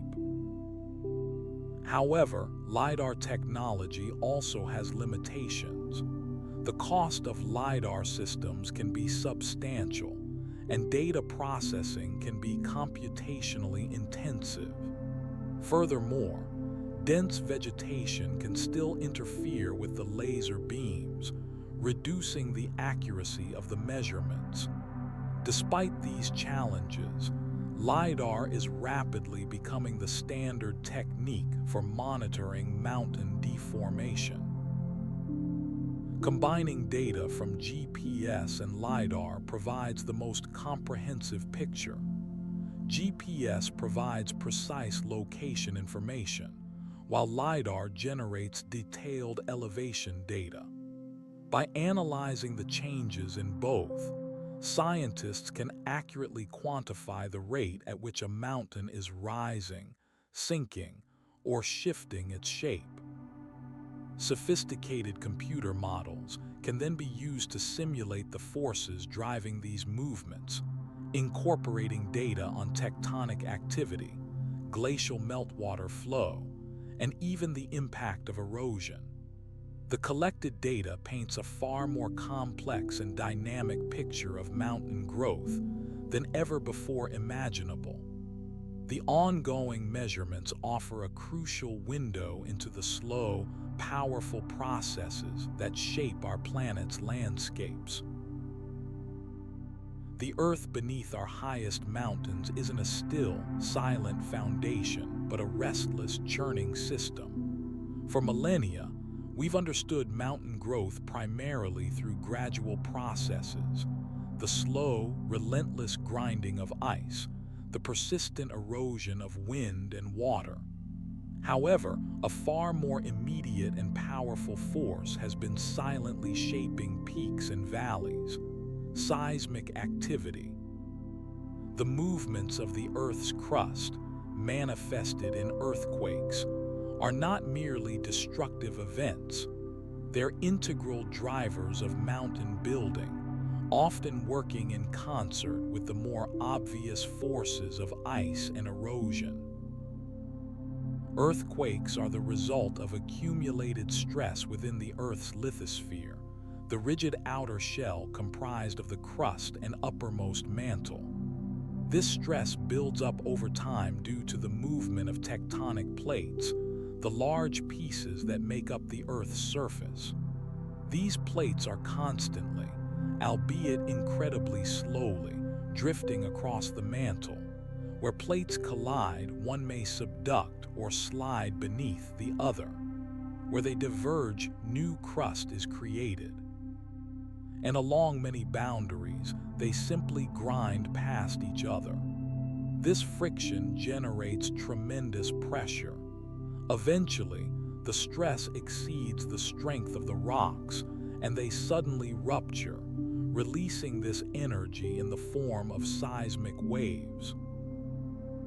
Now, consider the massive scale of mountain ranges like the Himalayas, formed by the collision of the Indian and Eurasian plates. The sheer volume of energy released during these events is staggering. While a single, large earthquake might seem primarily destructive, the long-term effects on the surrounding geology are profoundly constructive. Following a significant seismic event, the crustal rocks near the fault line are subjected to intense compression. This doesn't simply cause fracturing. It forces the rocks to deform, to fold and thrust upwards. Think of it like pushing a thick blanket upwards. The fabric doesn't just tear, it's pushed into a new, higher configuration. Scientists meticulously study these post-earthquake changes. One crucial technique involves analyzing the distribution of fault lines and the geometry of the uplifted terrain. Before a major quake, researchers often identify areas of heightened stress. After the event, detailed mapping reveals the precise nature of the uplift. Are the mountains rising in a single, smooth arc, or are they forming a more complex, jagged pattern? The answer to this question provides vital clues about the mechanics of the uplift.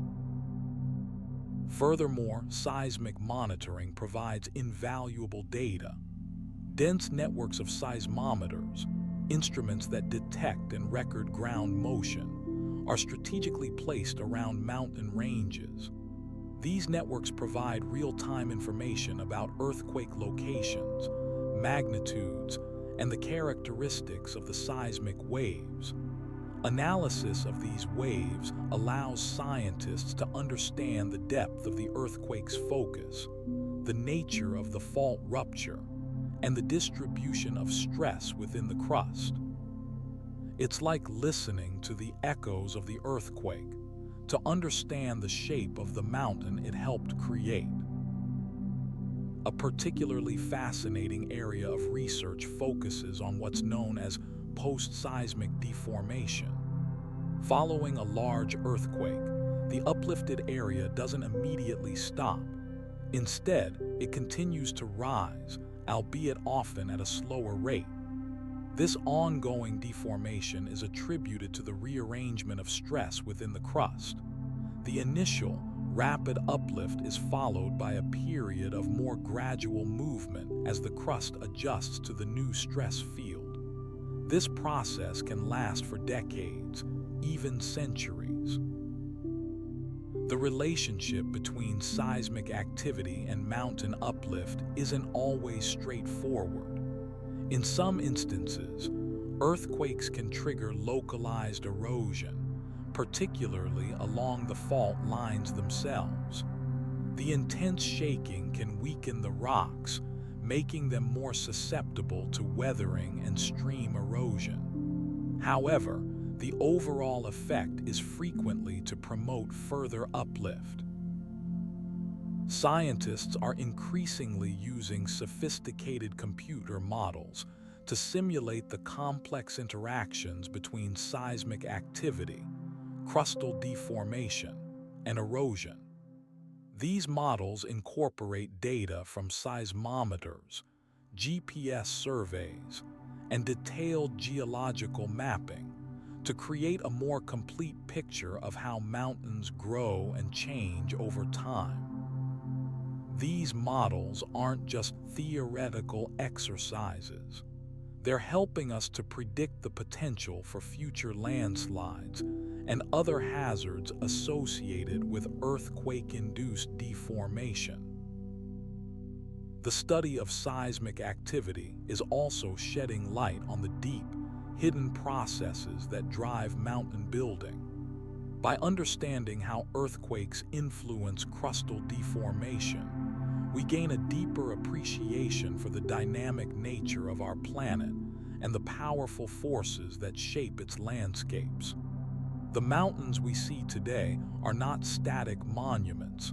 They are constantly evolving, subtly changing in response to the relentless activity beneath our feet.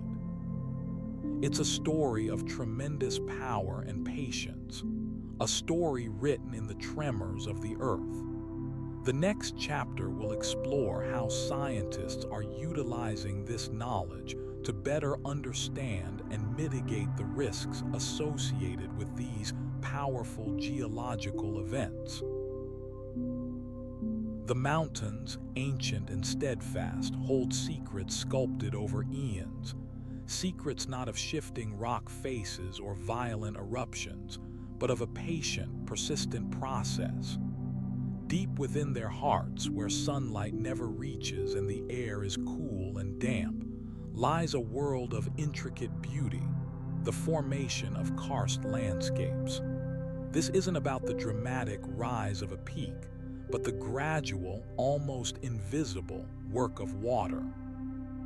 It begins with limestone, a rock formed from the shells and skeletons of ancient sea creatures.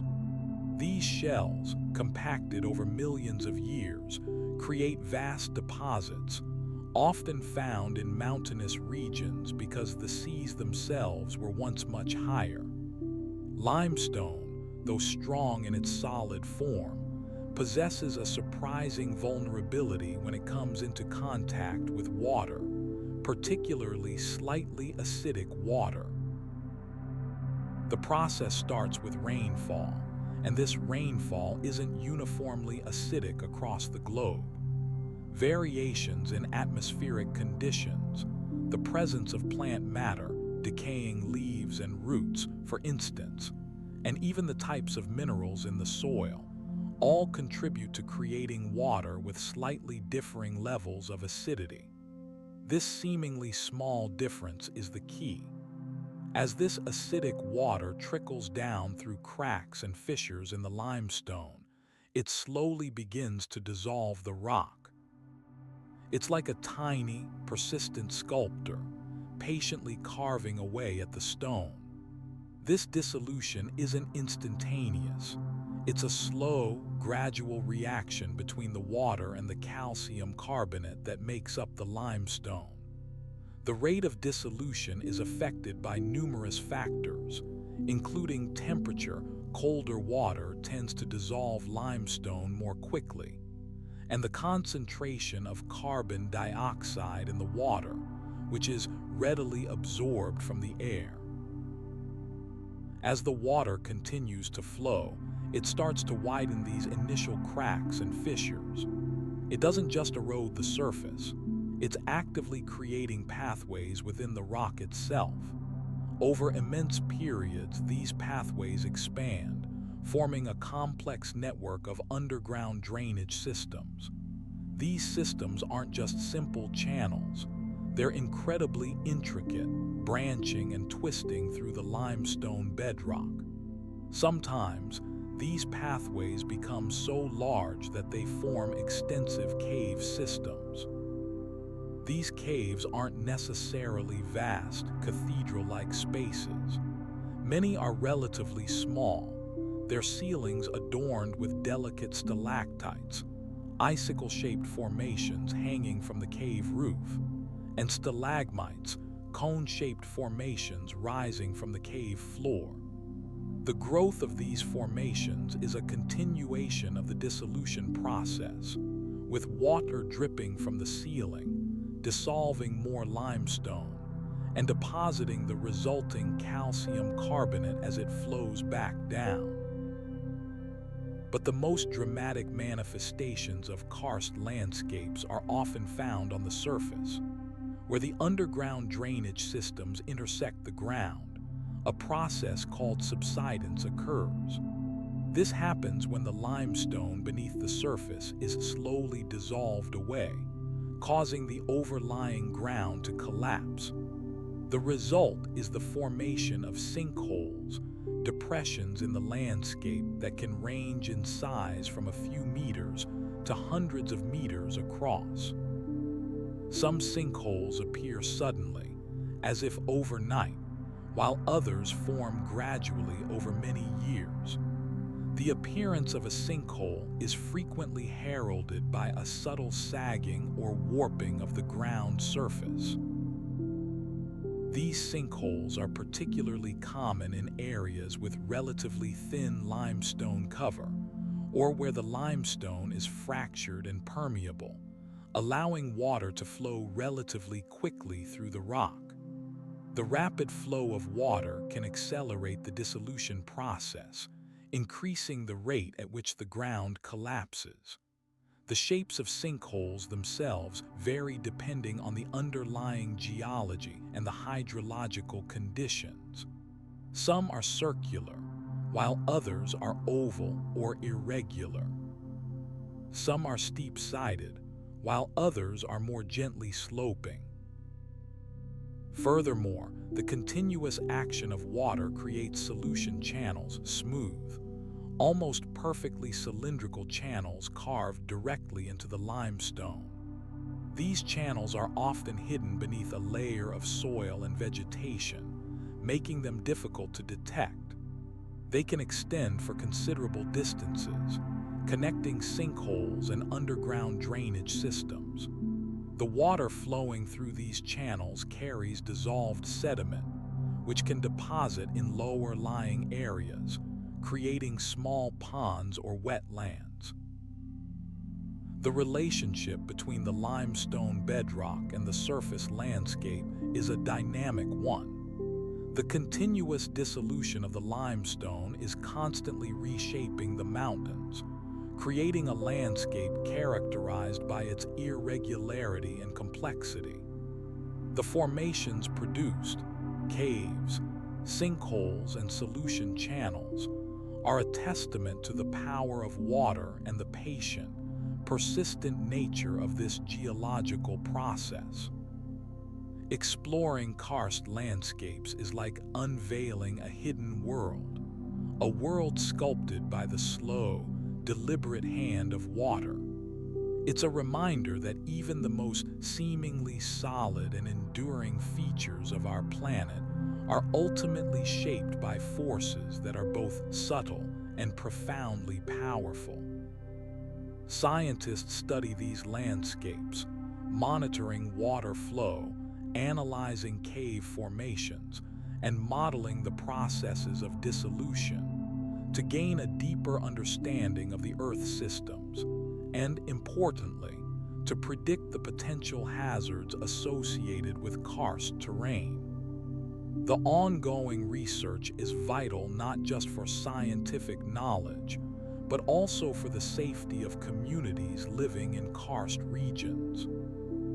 Ultimately, the story of the mountains isn't just about their height, but about the complex and captivating processes that have shaped them over millions of years. A story told in the silent, sculpted beauty of karst landscapes. The world's mountains, those ancient giants sculpted by time and the elements, hold a particularly sensitive secret. It's a secret whispered in the melting ice, revealed in the dwindling snow, and increasingly understood through the careful work of scientists. The story of mountain growth isn't simply one of gradual uplift, but also one deeply intertwined with the rhythms of our planet's climate.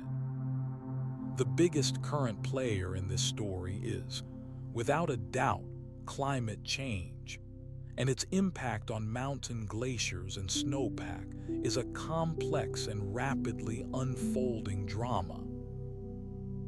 Glaciers, those immense rivers of ice, are incredibly slow reporters. They accumulate snow year after year, and over millennia this snow compresses into solid ice. Because of this incredibly slow process, they are exquisitely sensitive indicators of changing temperatures. They don't just react to a few warm days. They respond to long-term shifts in the atmosphere. As global temperatures rise due to increased greenhouse gases, the air above mountains grows warmer. This extra warmth has two primary effects. First, it causes more of the snow on high mountain slopes to melt earlier in the season, shortening the period during which glaciers can accumulate snow. Second, the meltwater itself accelerates the glacier's flow. Warmer temperatures mean the ice is less resistant to melting and moving, causing glaciers to retreat faster than they would under a more stable climate. Scientists use sophisticated computer models, complex, incredibly detailed simulations, to try and predict how this retreat will continue. These models aren't crystal balls, of course. They are based on our understanding of physics, thermodynamics, and the behavior of ice. They take into account a huge range of variables: the amount of sunlight reaching the glacier, the temperature of the air and the ice, the rate of snow accumulation, and the rate of meltwater runoff.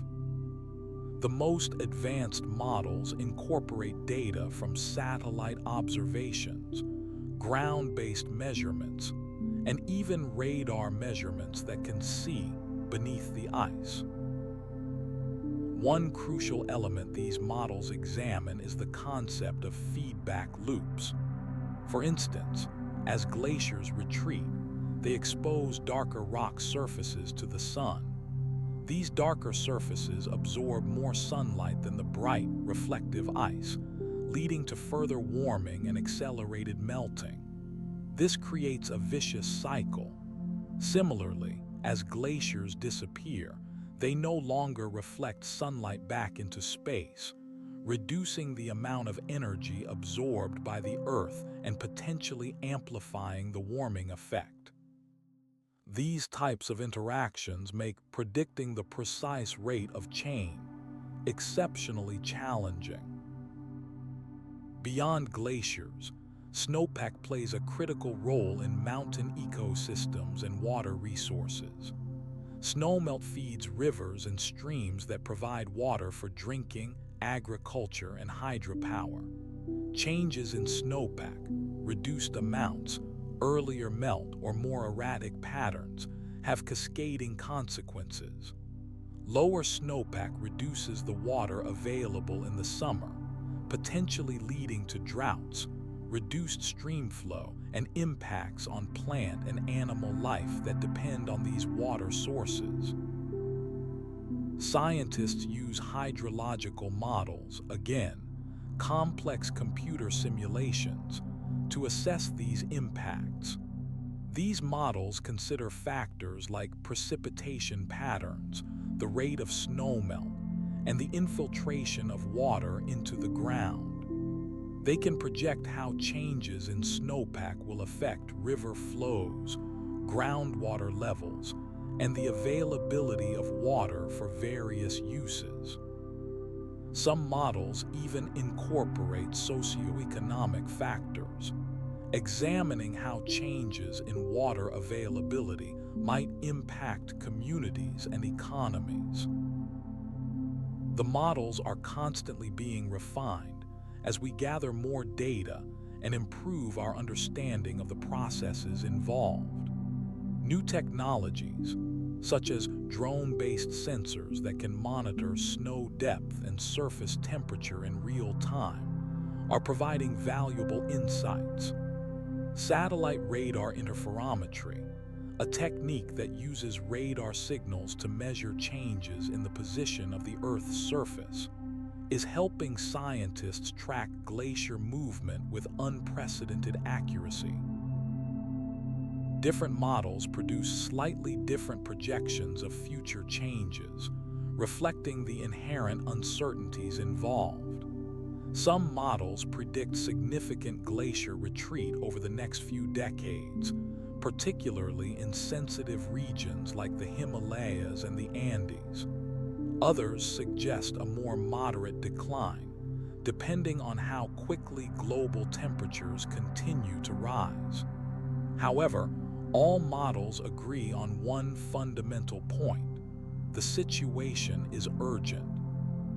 The rate of change is accelerating, and the consequences of inaction are potentially devastating.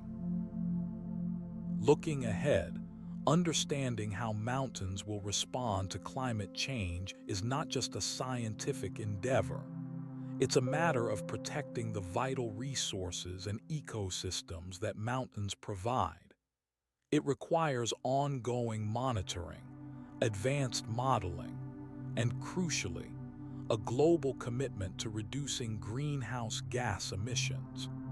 The future of these majestic landscapes and the communities that depend on them hinges on our ability to address this challenge with clarity and determination. The relentless push of the Rockies, and indeed of any newly rising mountain range, doesn't just involve the sheer upward movement of rock and ice. It's a story of constant, powerful movement happening around those mountains, a story etched in the very landscape itself. As the tectonic plates continue their slow, grinding dance, the land above begins to rise. But this uplift generates a tremendous amount of loose material, rock fragments, soil, and sand that needs to go somewhere. This is where the concepts of sediment transport and the formation of mountain frontal systems come into play. Painting the broad outlines of the terrain we see sculpted around the core peaks. At the base of the rising mountains, the forces of gravity, combined with the energy of rushing water, initiate a cascade of movement. Rivers, particularly those born from melting snow and ice, become incredibly powerful.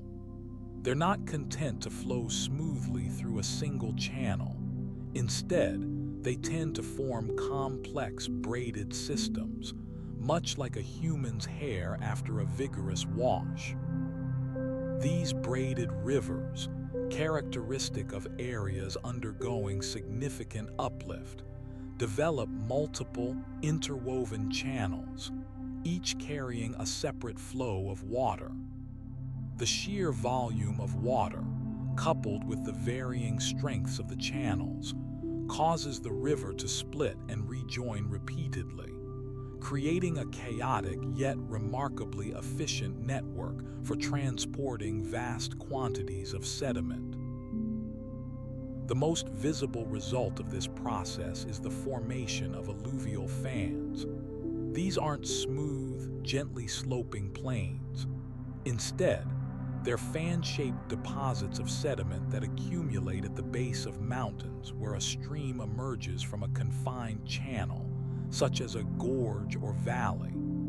As the river loses energy as it spreads out onto a flatter surface, it can no longer carry all its sediment. The water slows down, dropping its load in a process known as deposition. This isn't a single event. It's a continuous accumulation, layer upon layer, building up the fan's characteristic fan shape.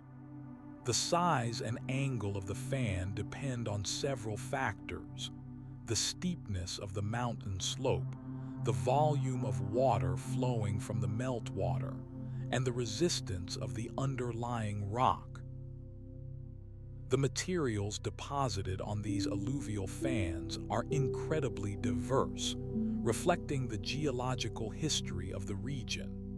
You'll find everything from finely ground quartz sand, worn down by glaciers and streams, to larger, angular gravel and cobbles, ripped from the mountainsides during periods of intense erosion. The sediment is a record of the mountain's past, a physical manifestation of their ongoing transformation.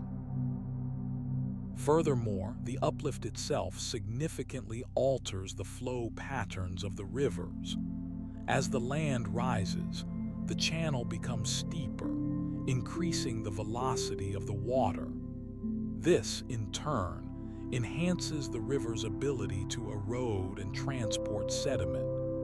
The mountains aren't just rising, they're actively carving out their own drainage basins, sculpting the landscape into a series of interconnected valleys and canyons. The gradients of these valleys become incredibly sharp, and the resulting flow patterns create highly localized areas of intense erosion. The process of sediment transport isn't limited to rivers. Slope-forming landslides are a crucial component of this dynamic system. Masses of rock and soil, loosened by erosion or triggered by heavy rainfall, can rapidly slide down the mountain slopes. This material then accumulates at the base of the mountains, contributing to the formation of debris fans, similar in concept to alluvial fans, but composed of larger, more fragmented material. These debris fans often overlap and merge with alluvial fans, creating a complex and layered depositional landscape. The shape and size of the mountain frontal system, the area of land sculpted by these processes, are directly related to the rate of uplift and the characteristics of the sediment supply. Regions with rapid uplift and abundant sediment supply tend to develop broad, extensive mountain frontal systems, characterized by large alluvial fans and braided river networks.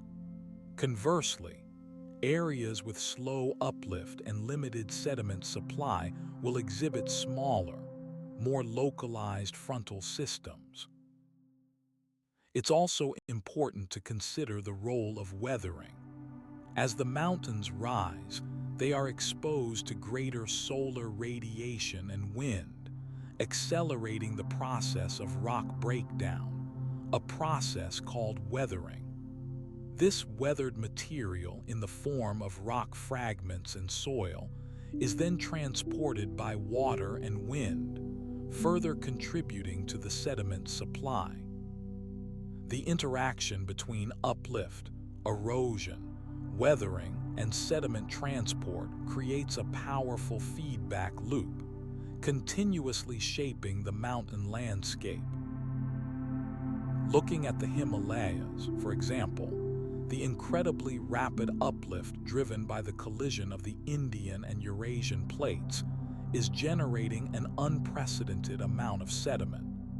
The resulting braided river systems and vast alluvial fans are demonstrating the immense power of these geological processes. The sheer volume of material being transported is shaping the landscape at a pace far exceeding the ability of any organism to adapt. Ultimately, the formation of mountain frontal systems isn't a static process. It's a continuous, dynamic interaction between uplift, erosion, and sediment transport. It's a testament to the raw power of the Earth, a slow but relentless force that is constantly reshaping our planet's surface. The mountains in their rise are not just monuments of stone. They are agents of profound change, building a new world with every passing moment. The Earth's mountains aren't just piles of stone. They hold secrets, silent chronicles of immense geological time. Scientists have developed clever ways to read those secrets, not by simply looking at the shapes of the mountains, but by peering into the very atoms that make them up. These techniques rely on the power of isotopic ratios, variations in the abundance of different versions of elements, a subtle but incredibly important fingerprint left behind during the mountain building process. The key is understanding that rocks don't simply appear overnight. They're formed through a series of events, and each event leaves a trace of its own age within the rock's chemistry. Consider granite, a common rock found in many mountain ranges. Granite isn't a single, uniform substance. It's actually a complex mixture of minerals, primarily quartz, feldspar, and mica.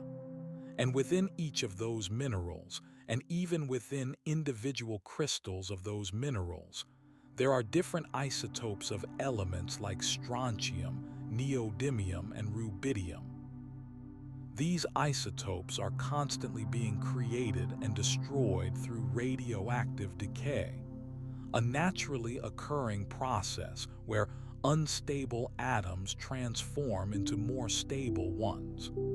This decay produces different isotopes at varying rates, and these changes are recorded as the rock forms. The critical process begins with the initial melting of rock deep beneath the Earth's surface. This melting isn't a smooth, even process. It's driven by forces like mantle plumes, rising columns of hot, buoyant rock from deep within the Earth, or by the collision of tectonic plates. As the rock melts, the melting process itself isn't entirely uniform, introducing variations in temperature and pressure. These variations, coupled with the inherent instability of radioactive elements present in the original rock, generate a cascade of isotopic changes. Scientists analyze samples of granite by a technique called geochronology. They don't just look for a single age. They measure multiple isotopic ratios simultaneously. For instance, the ratio of neodymium-143 to neodymium-144 is particularly useful for dating the initial melting event. The decay of samarium, a radioactive isotope of samarium, into neodymium is relatively fast, making this a reliable method, especially for younger mountain formations. The amount of samarium decay directly corresponds to the time since the granite first formed. Higher ratios indicate a more recent melt. Another valuable isotope system is based on strontium. Strontium has two main isotopes, strontium-87 and strontium-88. Strontium-87 is radioactive and decays into rubidium-87. The rate of this decay is very stable over geological timescales, allowing scientists to use it to precisely date the crystallization of minerals within the granite, particularly when the granite has been subjected to alteration, weathering, and metamorphism, which can obscure other dating methods. Analyzing the strontium isotope ratios allows scientists to differentiate between the original source rock that melted and any subsequent fluids that interacted with the granite, providing a more complete picture of the mountain's history. The beauty of this approach is that it can be used to unravel complex uplift events. Consider a mountain range where the overall uplift appears to be a single, continuous process. However, sophisticated isotopic analyses might reveal that the uplift was actually composed of several distinct phases. Perhaps there was a period of rapid uplift followed by a period of slower uplift, interspersed with periods of quiescence. By carefully measuring the isotopic signatures in different rock layers, scientists can determine the timing of these individual phases, essentially creating a detailed timeline of the mountain's growth. Furthermore, isotopic data can help scientists understand the mechanisms driving the uplift.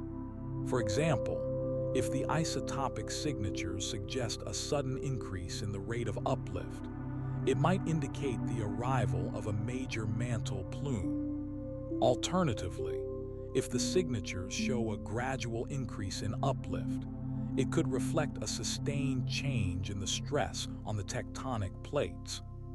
The isotopic data provides a crucial piece of the puzzle, supplementing the more traditional geological evidence. The technique isn't limited to granite. Similar principles apply to other rock types found in mountain ranges: basalt, sedimentary rocks, even metamorphic rocks. Each rock type has its own unique isotopic signatures, offering a different perspective on the mountain's formation. Researchers often combine isotopic data with other dating techniques, such as argon-argon dating, which measures the decay of radioactive isotopes within volcanic rocks, to achieve the most accurate and comprehensive understanding. The more data scientists can collect, the clearer the picture becomes, allowing us to witness the epic story of mountains growing across millions, even billions of years.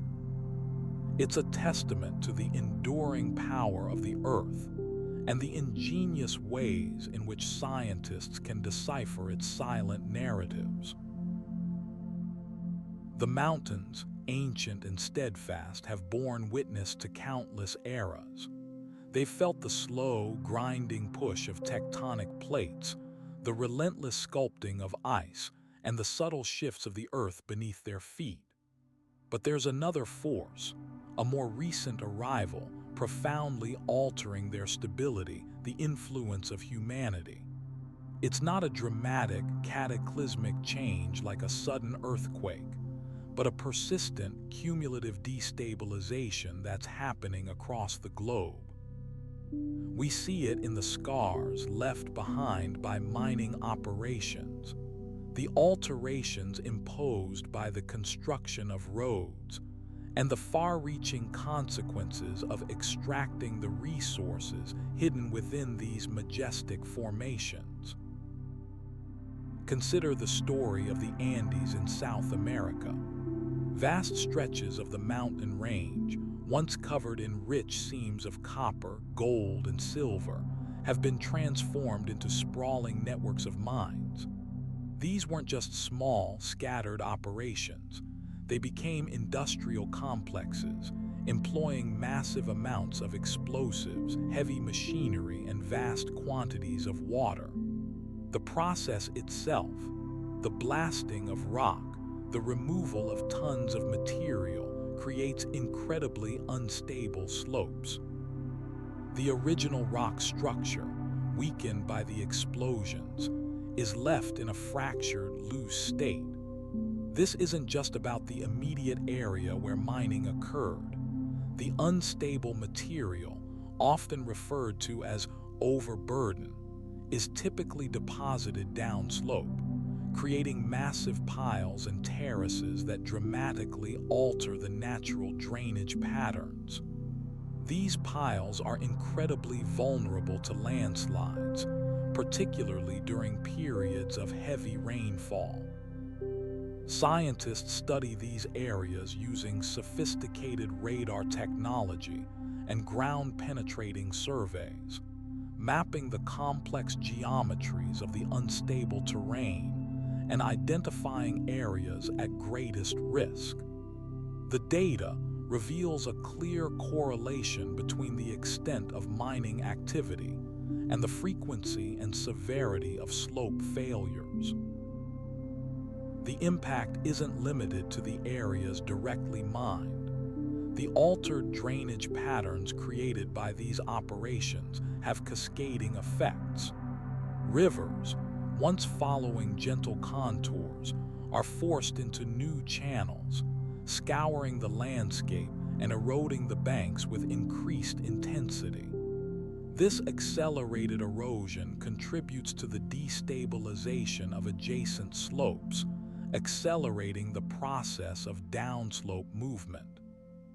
Furthermore, The removal of vegetation, trees, and shrubs that once held the soil in place exacerbates the problem. Roots provide essential structural support, and their absence leaves the soil exposed to the elements, making it far more susceptible to erosion. The water runoff from these disturbed areas is often channeled directly into mountain streams, increasing their flow rates and further intensifying the erosive power. Then there's the construction of roads. Roads, seemingly a necessary tool for access and development, represent another significant threat to mountain stability. The construction process itself invariably involves excavation, cutting into slopes, and the placement of large volumes of rock and gravel. The sheer weight of vehicles traversing these roads, especially heavy trucks carrying extracted resources, compacts the soil and rock, reducing its sheer strength. This weakened material is then more vulnerable to landslides. But the problem extends beyond the road itself. The road's presence often encourages increased human activity in the surrounding areas, leading to further construction, deforestation, and ultimately, more disturbed terrain.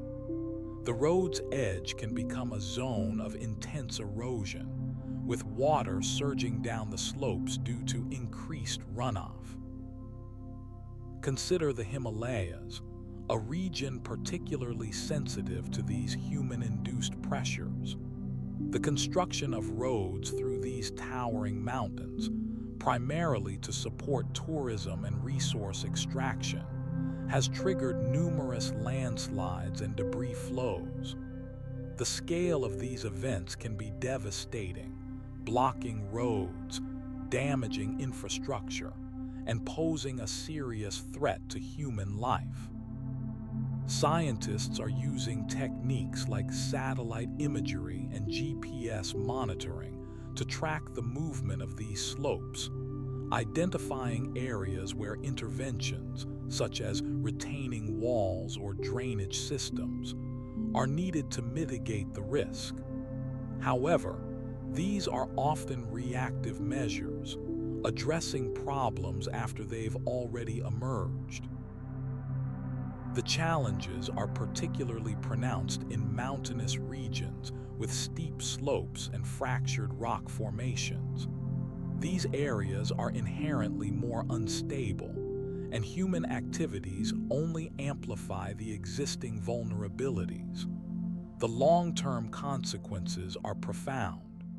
Mountain landscapes are sculpted by geological processes over millions of years. Human activities are fundamentally disrupting these slow, natural rhythms. It's not simply about temporary inconvenience. It's about altering the very shape and character of these majestic formations, potentially destabilizing them for generations to come. Researchers are increasingly focusing on sustainable mountain development, strategies that minimize the impact of human activities, prioritizing careful planning, responsible resource extraction, and the protection of vital ecosystems. But the scale of the challenge is immense, and the long-term fate of many mountain ranges hangs in the balance. Monitoring these changes is crucial. Advanced technologies, including LiDAR, light detection and ranging, which uses laser pulses to create detailed 3D maps of the terrain, are allowing scientists to precisely measure slope movements and assess the stability of mountain landscapes. These data are then used to develop predictive models, helping to identify areas at risk and inform land use planning decisions. The more we understand the complex interplay between geological forces and human activities, the better equipped we are to protect these precious mountain environments. It's a reminder that even the most enduring landscapes are vulnerable, and that our actions have a lasting impact on the world around us. The relentless sculpting of mountains isn't just about the slow, grinding weight of immense plates shifting beneath the earth. There's a whole other level of dynamism playing out, a flurry of geological activity that creates landscapes brimming with intensely localized, but often strikingly beautiful, formations. These are the monogenetic landforms, features that appear suddenly, grow rapidly, and then, just as quickly, vanish, leaving behind only a faint echo of their former presence. They represent bursts of energy, moments where the Earth's internal forces are unleashed with concentrated power. Let's begin with volcanic domes. These aren't the sprawling, slowly building shield volcanoes we often picture. Instead, they're typically formed through a process called effusive volcanism, where molten rock or magma doesn't erupt violently in explosive blasts. Instead, it flows outwards, but with a peculiar viscosity, a stickiness that resists flowing far. This happens when the magma is rich in silica, the key ingredient in many rocks like granite and rhyolite. Silica makes the magma thicker, more resistant to flowing, and prone to piling up around a central vent. The lava, as it cools and contracts, creates a plug within the vent. This plug restricts the flow, causing the surrounding, still molten lava to bulge outwards, forming the dome shape. It's like pouring honey, it doesn't spread easily, it builds up in a cone. The rate of growth is phenomenal, sometimes adding meters in days or even hours. The colors of these domes are also fascinating. The cooling magma can take on striking hues, reds, oranges, yellows, and browns, reflecting the different minerals within. These vibrant colors aren't just aesthetic. They're a direct visual record of the magma's composition and the temperature gradients within the rapidly cooling structure. Consider, for instance, the Lassen Volcanic Center in California.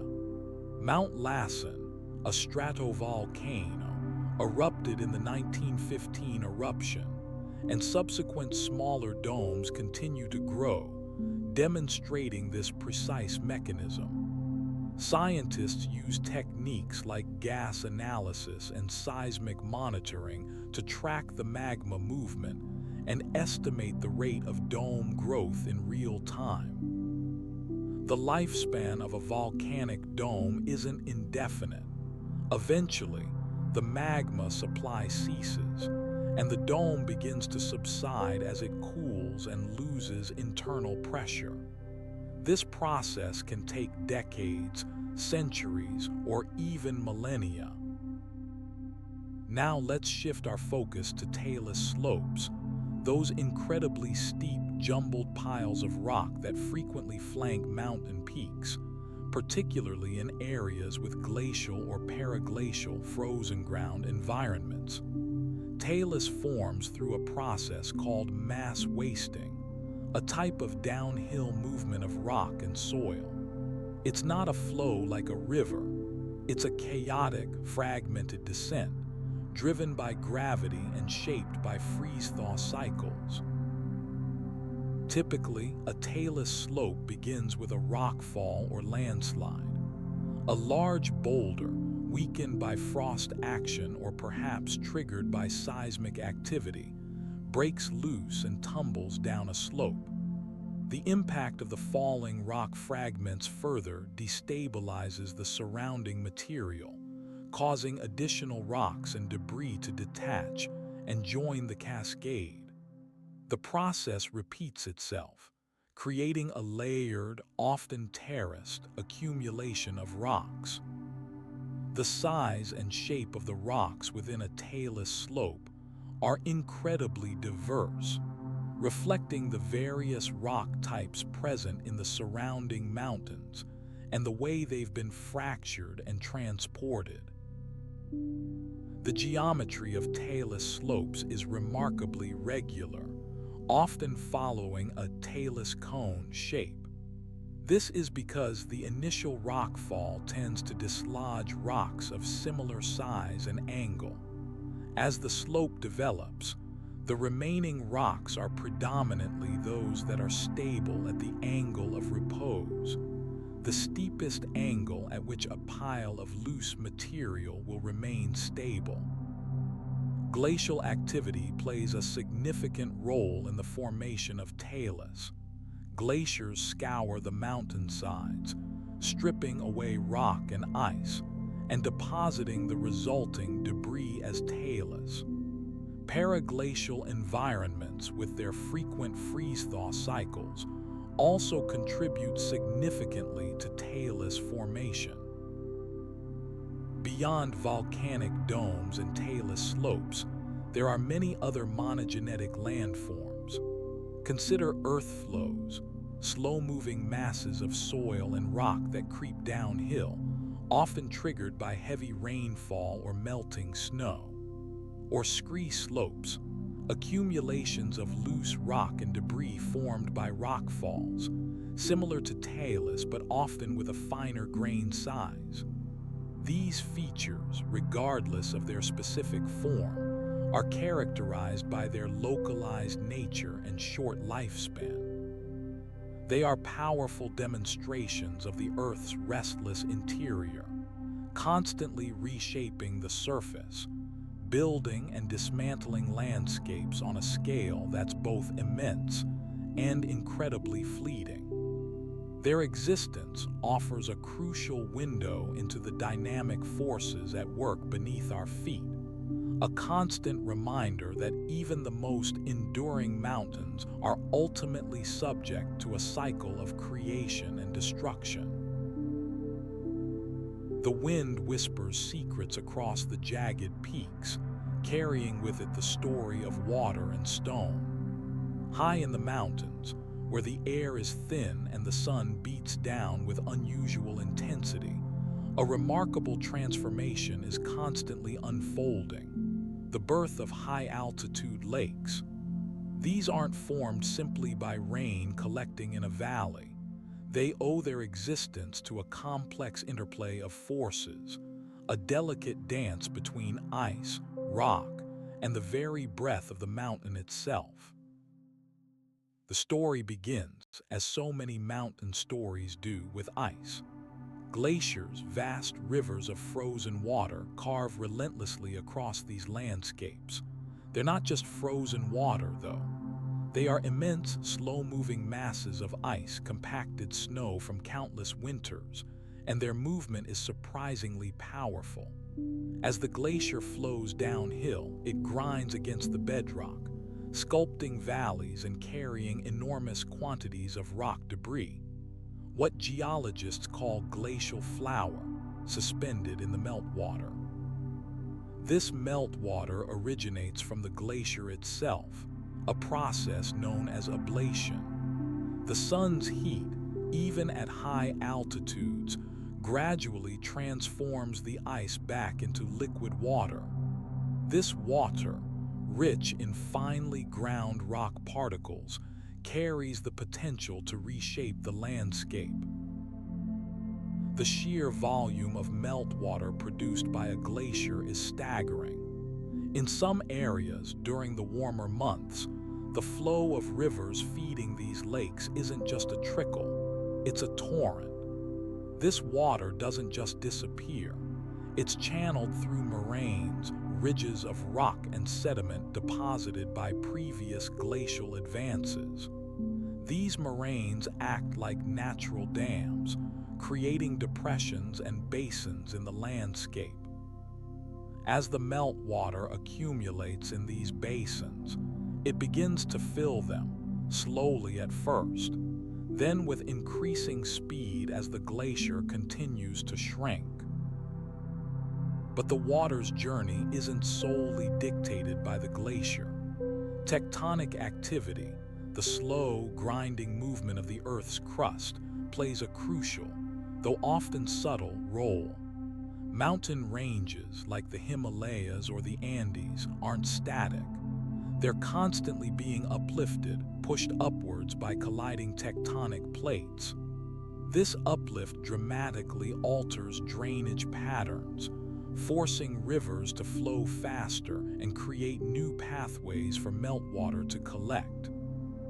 Faults, cracks in the rock caused by this tectonic stress, can also create basins that become focal points for lake formation.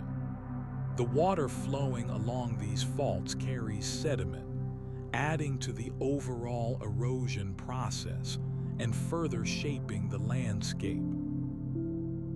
Furthermore, weathering the gradual breakdown of rock by natural processes is a constant sculptor of the mountain environment, inextricably linked to lake formation.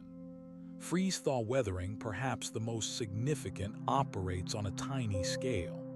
Water seeps into cracks in the rock. When it freezes, it expands, exerting tremendous pressure that literally shatters the rock.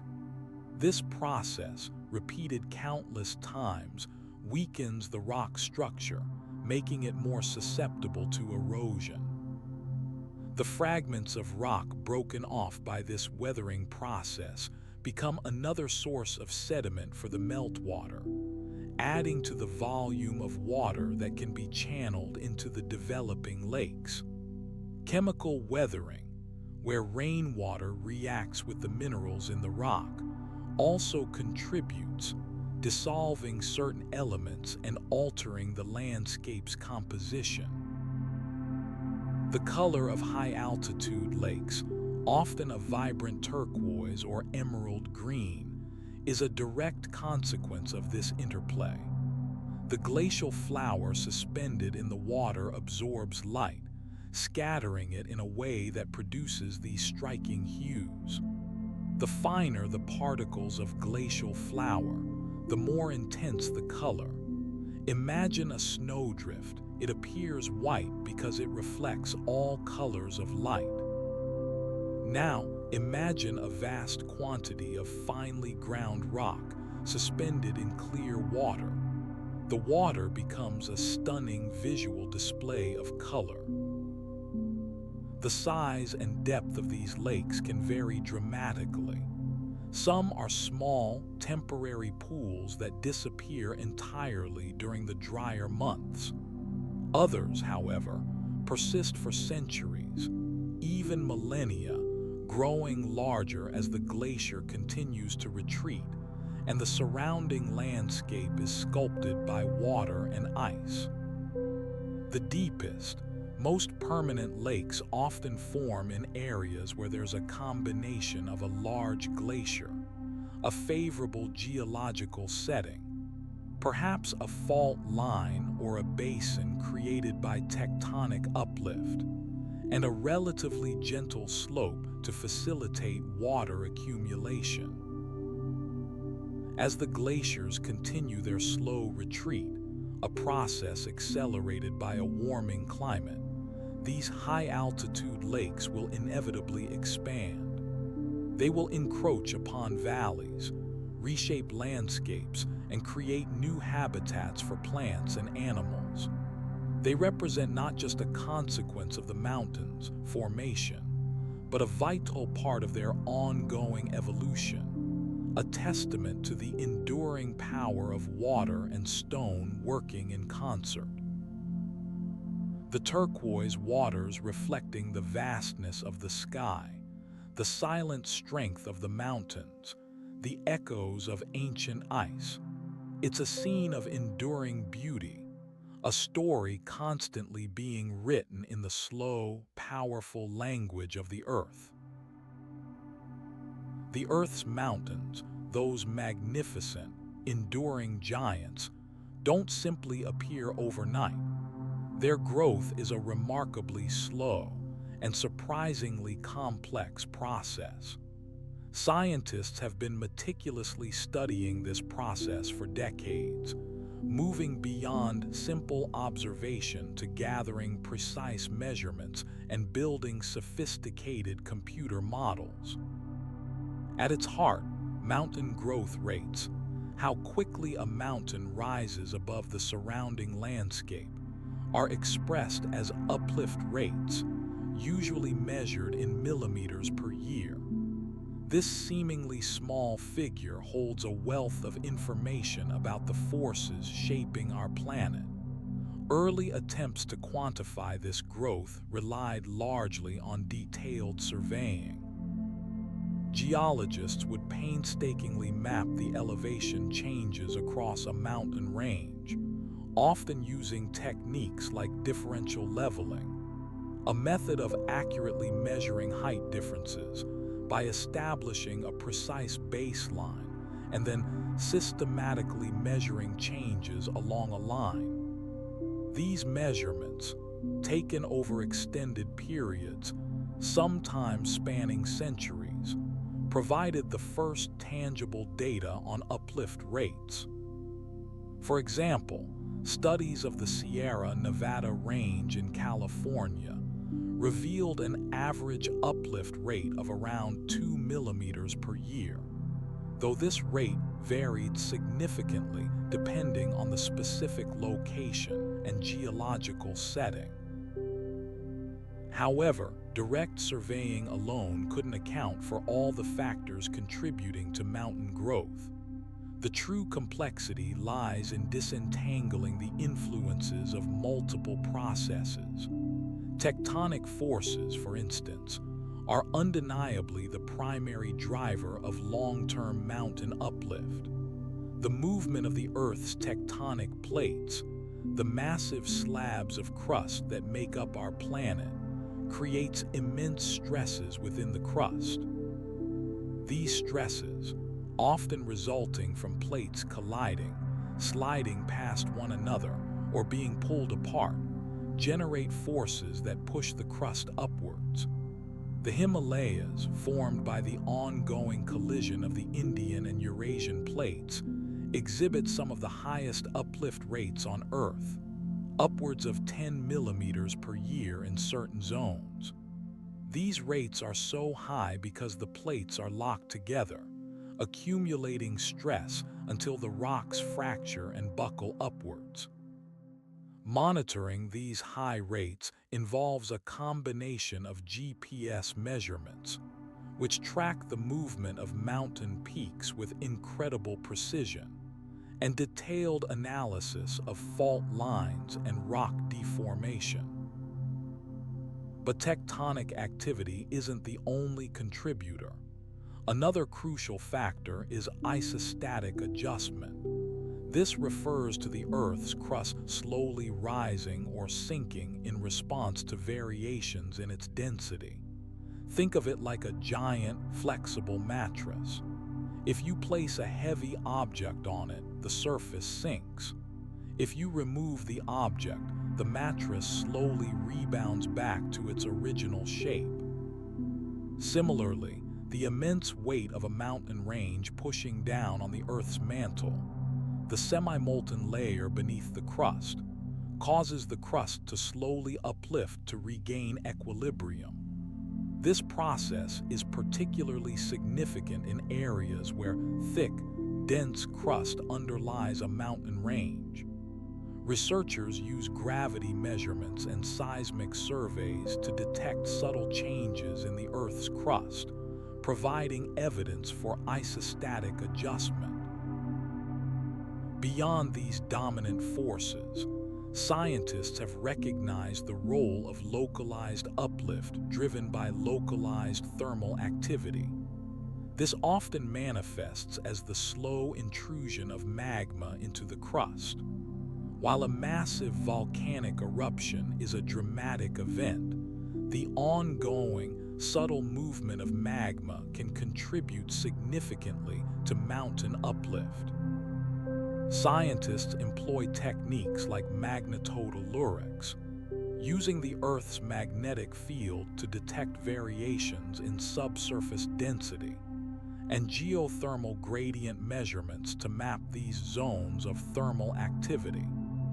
The uplift associated with these processes is generally less intense than that driven by plate tectonics, but can still significantly alter a mountain's landscape over geological timescales. Predicting future uplift rates is a challenging endeavor, and it's where sophisticated computer modeling comes into play. These models don't simply focus on one factor, like plate tectonics, but instead attempt to integrate the influence of multiple processes. The most complex models, often referred to as finite element models, essentially divide a mountain range into a vast network of interconnected triangles. Each triangle represents a small volume of rock, and the model calculates how stress and strain, the deformation of materials under stress, affect each element.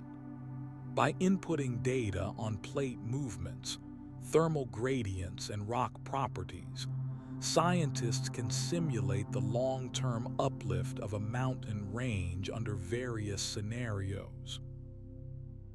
These models aren't perfect, of course. They rely on assumptions about rock properties, which are often uncertain.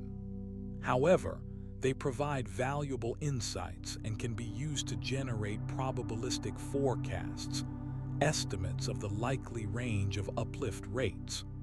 Furthermore, researchers are developing more advanced models that incorporate new data sources, such as high-resolution satellite imagery and increasingly accurate GPS measurements. The ongoing analysis of geological data, combined with the power of these computational models, is gradually refining our understanding of how mountains grow, and crucially, how that growth will continue in the years and centuries to come. The data collected over time allows scientists to continually update and improve the models, creating a more robust and reliable prediction of future mountain landscapes. It's a continuous cycle of observation, modeling, and refinement, a truly remarkable effort to unravel the secrets of Earth's enduring giants. If you're still awake and enjoyed this exploration, please consider liking this video and subscribing to Ultimate Sleep Doctor. Together, we can soothe more wandering minds, one peaceful night at a time. The Earth continues to shape itself, a slow, ancient rhythm. Let your thoughts now drift, calm and unhurried, like clouds across a tranquil sky. Allow the quiet to settle, inviting sleep to find you.